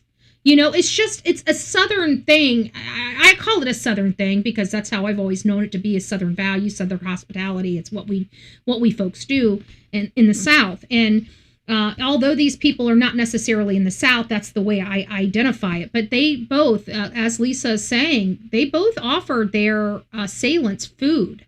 So Nancy Woodrum gave her painter some lunch, and Marcia Norman actually invited Jeffrey over for dinner. Now, mind you, Jeffrey is 47 years old. Marcia was 82. Okay? I can tell you that Marcia's never even remotely considered a 47-year-old man. Okay? A woman of 82 doesn't think like that. Okay? So why he chose to do this, and Jeffrey had a manifesto related to Marcia, but he didn't leave the manifesto at the house when he removed her from the house. You see what I'm saying? So I would just like, if the professionals don't believe this was a sexually motivated crime, I would like them to address that they have considered a sexually motivated crime and that they have dismissed it because of X, Y, and Z. I would like to see their theory on that, because it's been a running theory of me on this show for months as a theory, as a really good possibility of what could have happened to her. But so far in 4 months, not one person of a professional background in law enforcement has ever even entertained it. Yet the two cases that we reference often that have the most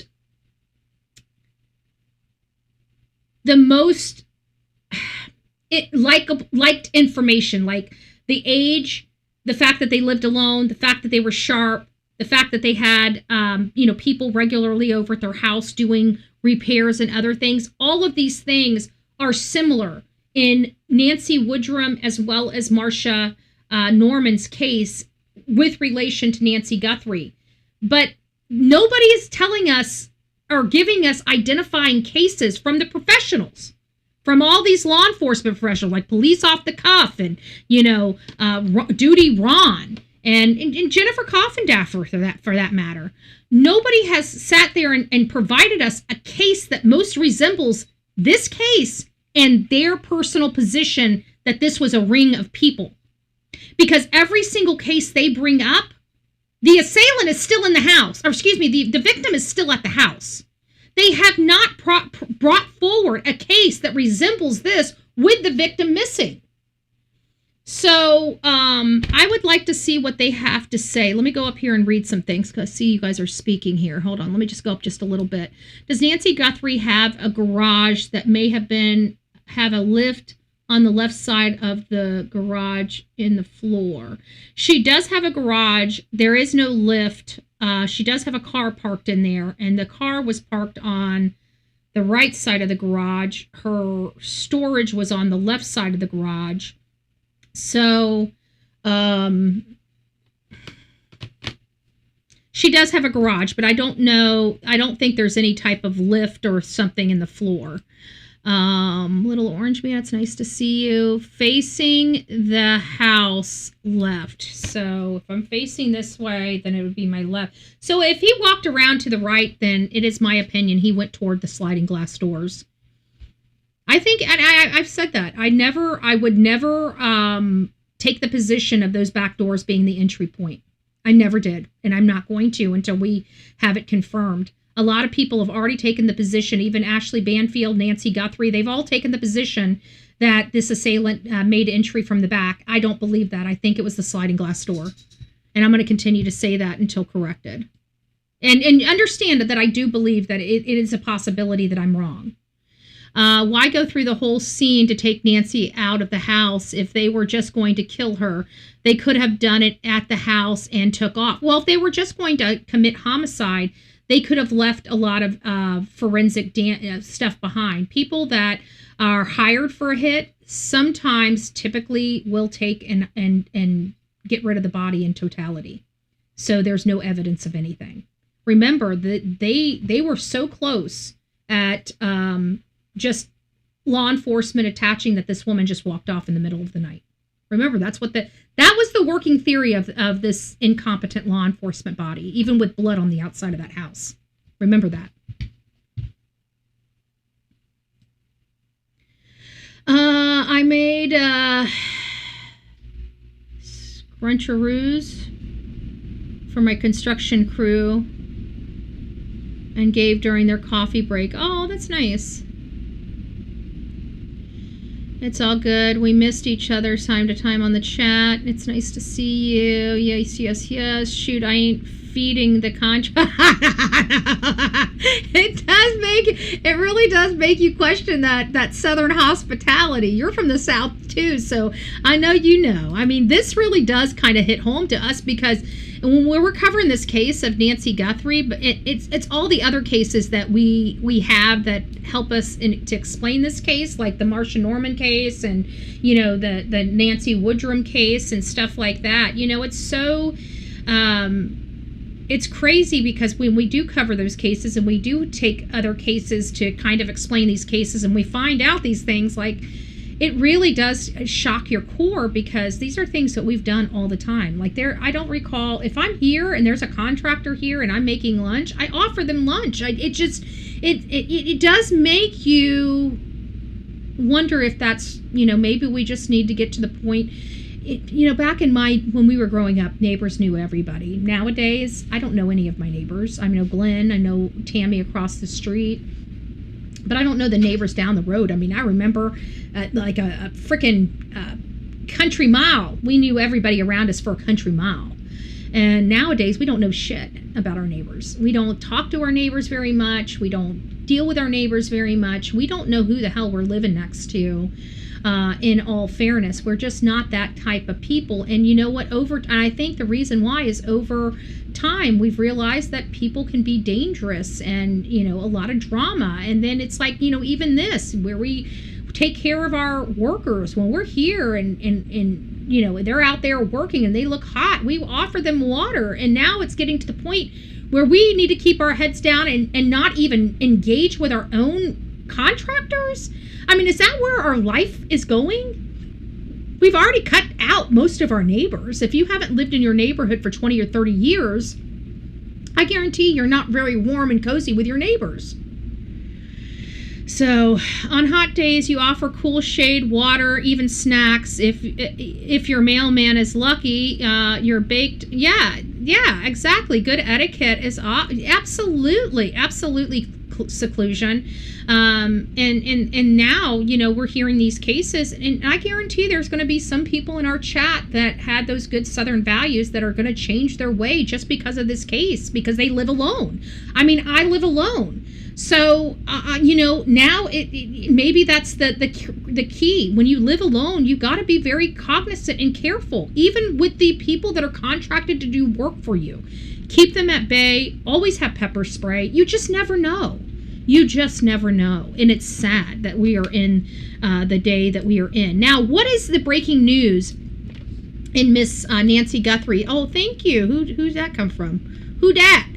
Here we go. Oh, Remington. Thank you so much, Remington Redman. It's nice to see you. God bless you. Thank you.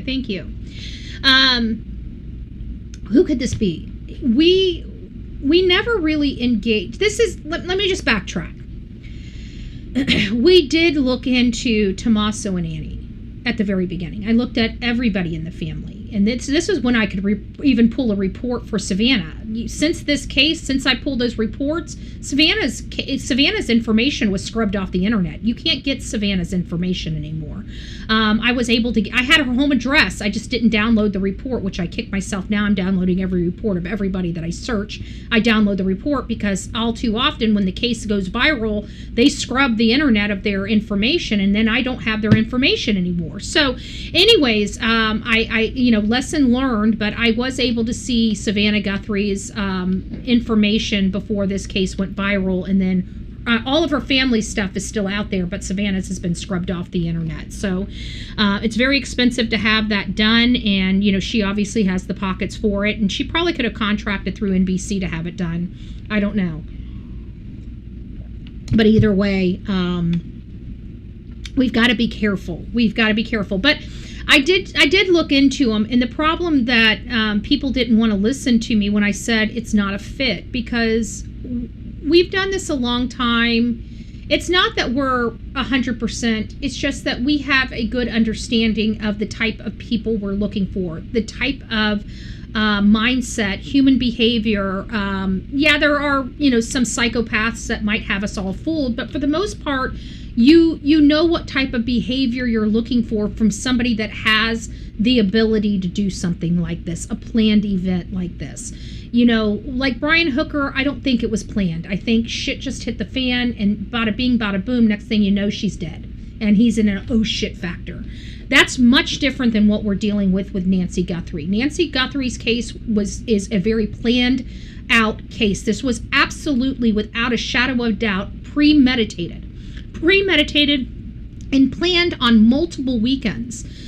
We have evidence from the neighbors that the assailant, that they cannot identify because their visual of this man was not good way back then, but they do remember seeing this man scoping out the neighborhood weeks before Nancy disappeared. So we're dealing with two totally different respects in these cases. I don't believe Lynette's case was premeditated. I absolutely believe that Nancy Guthrie's case was premeditated. So different aspects. So what would bring somebody to this home? Okay, you've got several reasons. They knew the home previously. This could be family or friends or an acquaintance. It can be an employee. It could be a worker hired for whatever the job. We have to remember she had a major electrical event happen September 2025 where her house, there was no power in her entire house. She called out an electrician on an emergency basis. She had to have an emergency service change. That means the panel box, the thing with all the breakers in it, is fried. It's no longer working. It's been fried out. So the whole entire panel box has to be rebuilt. That means they have to put another service in there, and they have to add all of those breakers into that box, balance the box, and get her power back on. It wasn't the power company. That means that from the pole outside of your home to that box that goes goes to that reader, that power reader. Everybody has a power reader on their house because they ain't giving you electricity for free. Okay, so the responsibility of the power company is to take it from the pole and bring it to the house. That's to the box, right? So once you have power there, anything else from that point is your responsibility. That pole on top of your house, if that power is separated from that pole on the top of your house, that's your responsibility. They are responsible for that pole. That pole to your house, that's it. That's it. So from that point on, you're responsible. So it was her service change. It was her panel box. It needed to be upgraded or replaced. And so she had that replaced. That is the only major event that I see that happened in her personal sphere of different people, because her gardener's going to be the same. The pool company's going to be the same. Her annual pressure guy's going to need a pressure cleaner to clean the roof and the sidewalks and the driveway and all that. That's going to be the same guy. She probably has a contract with the same people. She's 84 years old. She's probably been using the same people to do these same things for the last 20 or more years, okay? The only difference is what was the shakeup? What was the shakeup? In my opinion, the only shakeup I saw at her house in this area of time was the electrical box. And listen to this. That was back in September 2025. But just days before she disappeared, she had a county inspector at her house. Has anybody cleared the county inspector? Just because they work for the county doesn't mean that they ain't creeps. Because I can tell you, I do a lot for our counties, and I can tell you we have had some turnover. I should say a lot. That's inaccurate. But we do have some employees that are rotten to their core that we've had to fire. 503 Explorer says, shoot, I need to pay my power bill. I quit paying everything. I got it all auto pay. I used to sit down twice a month, and I tell you what, by the time I got done paying all the bills, I was grumpy as shit, and I got sick and tired of being so, you know? So now I don't even pay attention to that anymore. I've got it. It'll ding me if my account gets, too low, and I'll put some extra funds into the account to make it afloat until the end of the month. And that's that. That's kind of how I roll it now. I do not physically write bills anymore. I can't do it. It makes me angry. It makes me angry how much we are being charged to breathe in this country. I hope I'm wrong, but I think Nancy was AR'd before she was. That's where I'm at. Michael K. That's where I'm at too. If it's a single person, I feel like if we can prove that there was multiple people on this property or engaged in this, then I can see it going a different direction. But right now we have to go, because I'm taking Mike's approach, not yours, but the other Mike in the chat. Like he did with Lynette Hooker. And it was like, wait a minute, how do we even know Lynette even made it back to the boat or even to the dinghy? We only saw Brian crossing the road. We never saw Lynette cross the road with him, and we never saw any image from Lynette leaving the Abaco Inn to get on that dinghy to head back there. So I'm going to take that approach with this related to the assailant, because in all fairness, the only thing that we can see related to this case is one assailant. This guy right here outside of her front door. We don't see. I've looked at that image and people are like, oh, did you look over here? Did you look over here? Did you see this? Did you see this? And it's like, yeah, I did see that, but I'm not seeing what you're seeing. So we're hearing from people that there may have been another person in the background. I've reviewed the images every which way from Sunday. I don't see anybody in the background. You know what? The only thing I see in the background is a possible vehicle. That's the only thing I see in the background, folks. I see him, and I see what appears to me to be an SUV behind him. So everybody's assumed that there's multiple people here, and we have assumed that, okay? We have taken an approach that there might be multiple people, and we have really went down that path of multiple people. One person in the front, one person in the back, somebody in a car. We've taken that approach. It still didn't provide us any pay dirt. No pay dirt whatsoever. This approach here is not really providing us pay dirt, but it's more factual. Because in order for us to deal with this crew, we have to assume more people were on there that we can't see. That's an assumption. That means we're turning an assumption into fact. We can't take an assumption and turn it into fact, folks. We have no proof that there was any other person at that property other than one. Can we theorize it? Yes, we can. But make sure if you're theorizing that there's multiple people, that you're also theorizing that there's only one assailant, because that's the only person we've been able to see so far. They've given us nothing at all to support any other theory, just a lot of speculation. So I just want you guys to, in your mind, not to get away from the true core facts of this case, because even if you are listening to the experts and they're talking about multiple people, we have no evidence to support that yet. We have no evidence to support that yet. We had a theft ring here that went door to door posing as satellite sales. Wow. They aggressively tried to push into my front door, had to shove the guys out. I'm in the desert. Oh, that's so crazy. That's a good point, Desert Darlin, because, maybe it was something like that. But for me, I think that the neighbors seeing that person in street clothes, I think that's telling us that this person wasn't from around here, but local. And that's kind of crazy, like local, between Phoenix and Tucson local, like state local. I believe the person is from the state and probably from a county or two over. That's where I think, because this person only appeared on the weekends, which tells me this person hides in plain sight, probably has a 9-to-5 day job, probably in some type of construction work. I think construction work really works with his body language, his movements, the way he was thinking, the picking up of the shrubbery to try to get the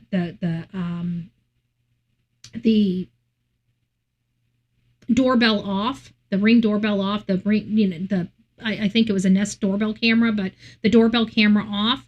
That right there is the reason why I think this guy might have an electrical background, is because when you're in electrical work, one of the things that they teach you is if somebody is being electrocuted, how to handle that, right? Because you can't go and touch somebody. If somebody's being electrocuted, you can't go over there and physically put your hands on them and try to detach that electrocution. You'll then be electrocuted yourself.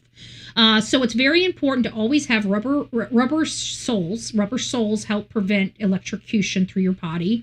And so you want rubber sole shoes. But more importantly, whenever you have a situation like that, you need to try to break the electrical connection. And so that poses problems. So you have to be creative in trying to break that electrical connection. And so when I saw him pick that up and use that to try to yank it, it brought me back to something I was taught when I was younger on an electrocution type of education. And so I've always thought from that point that he really reminded me of somebody that has some type of electrical work in his history, either phone company, because those deal with wires too, satellite phone, or communications. All of those deal with electrical type of things. Even your Fios, your fiber optic, there are a bunch of little wires. So I just look at some of the behaviors, and it seems to me like the guy could be an electrician or somebody that has what happened in September? Going back to what happened in September. What happened in September? She had a service change, an electrical service change. Right before her disappearance, what did she have? She had an electrical inspection. So, it just, baby, you light up my life. My brother told that fool if he came back, he was going to duct tape him to a tree. Oh, good gracious. You guys are wild. You guys are wild out there. You can't touch nothing they attach to. So that's kind of where I am with this. And I just think that I think we spent so much time looking at the app, which we had to. I mean, at the end of the day, Savannah Guthrie is well known. She could have, the psychopaths following her and stalkers. And, we're kind of accustomed to that being in a, the spotlight like Savannah is. So I think when we were looking at this, and of course, the animals that wanted to capitalize off this, like that Kalela guy in California, I believe all the ransom notes were bunk. I don't believe them. So that means all of this, and I don't believe the person that hurt her is the one that was writing these ransom notes. I think these people were people just trying to capitalize and trying to make money off of this case. I don't think any of that had anything to do with this. So if we remove those ransom notes as if they never happened, what are we left with? And I think when we look at this, we're left with a lot of confusion. The family's been cleared, so we're not looking at the family, but just because the family has been cleared, how do we know about the business of the family? Are we sure nobody had an affair? Are we sure nobody's trying to get back to this family because somebody broke somebody's heart? Matters of the heart are issues. That could be an avenue to go down. But at this moment, I don't believe whatever happened to Nancy had anything to do with her family. I think that's what we're going to ultimately find out. Which again, folks, if we were to look at my statements from the very beginning of this case, if that comes out to be true, this will be another one that we hit it out of the park. We got stomped on. Our audience didn't want to listen to us because we didn't pander to their thought process. We were trying to give them the information for the truth. And so they left our channel because we would not engage with that. We're here for the truth. We're not here for the audience. If the audience wants to come along, we're happy to have you, right? But we can't sit here and discredit this channel on bogus theories that I truly don't believe happened. And while I'm saying bogus, maybe at the time they didn't seem so bogus, but there was something that just didn't jive for that theory and why I didn't bring it up. So I hope that if you guys come back to this channel and you guys review this channel, you'll realize that I've only tried to be honest and truthful with you.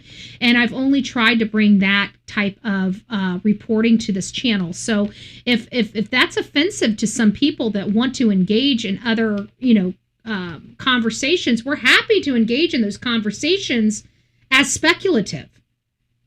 But people were angry because I would not say that Tommaso was the guy. And I still, out of all these months, refuse to say Tommaso is the guy. I think that now the whole world realizes Tommaso is not the guy.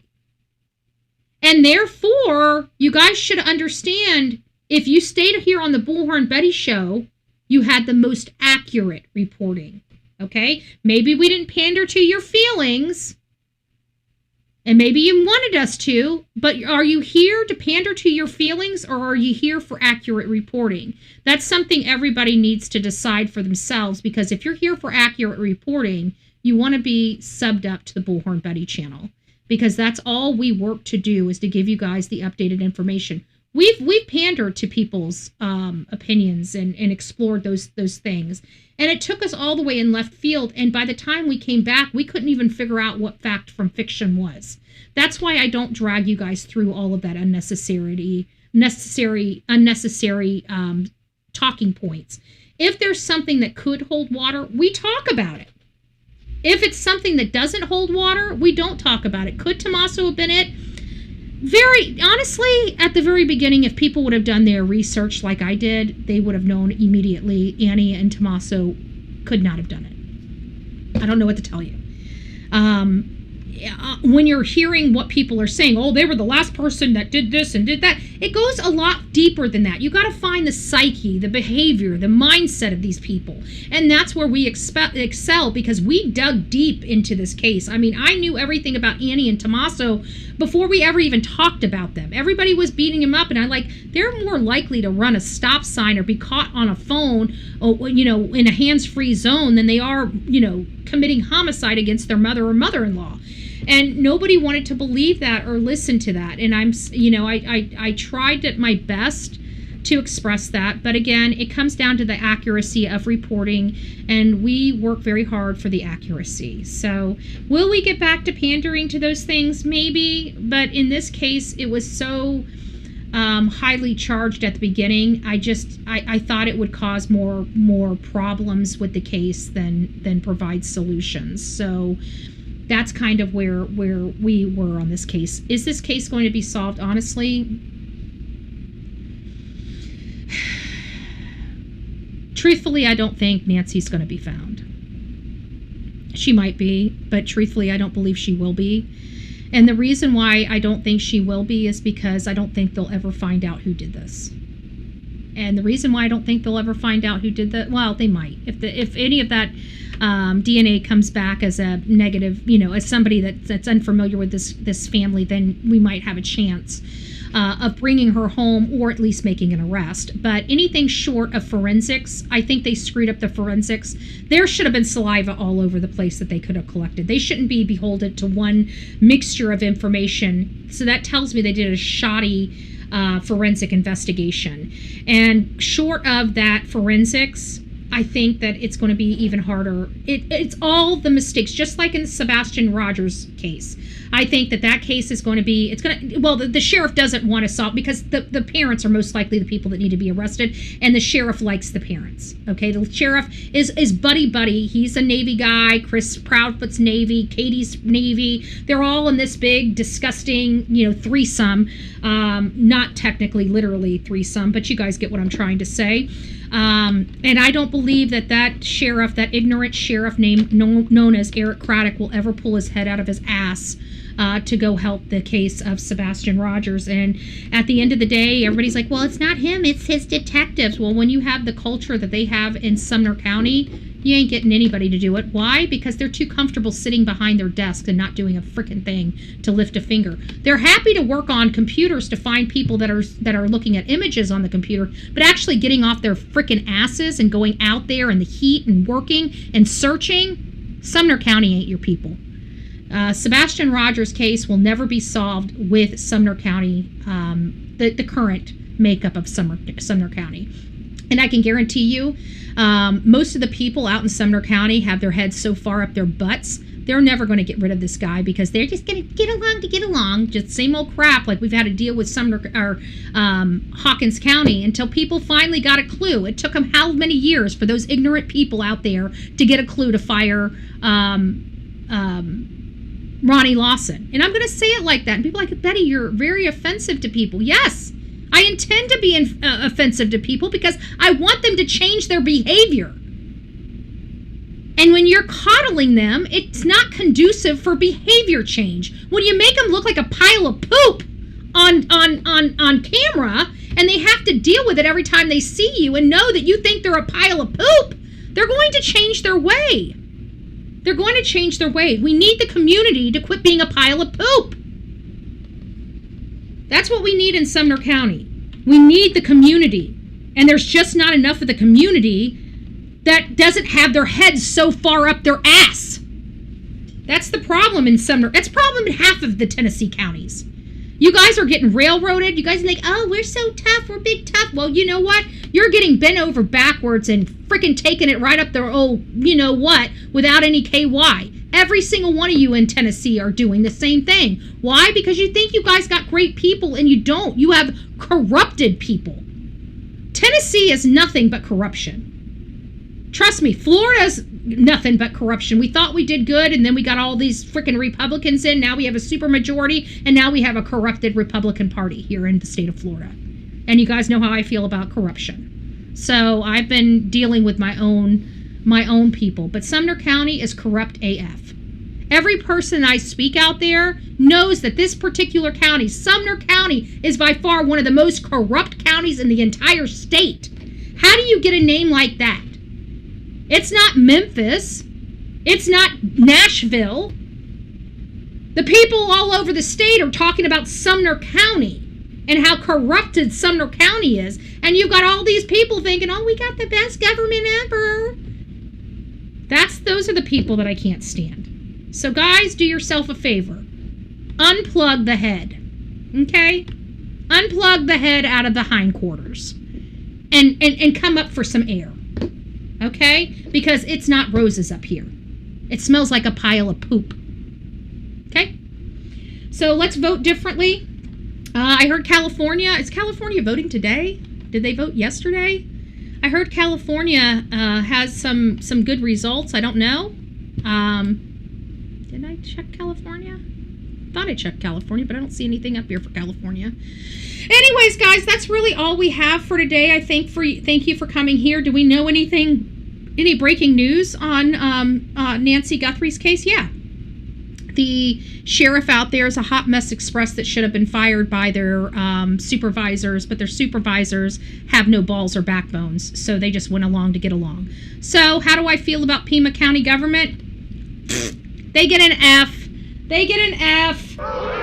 They get an F. Pima County gets an F of the Bullhorn Betty channel. So the folks that are out there in Pima County, we love you. We're praying for you.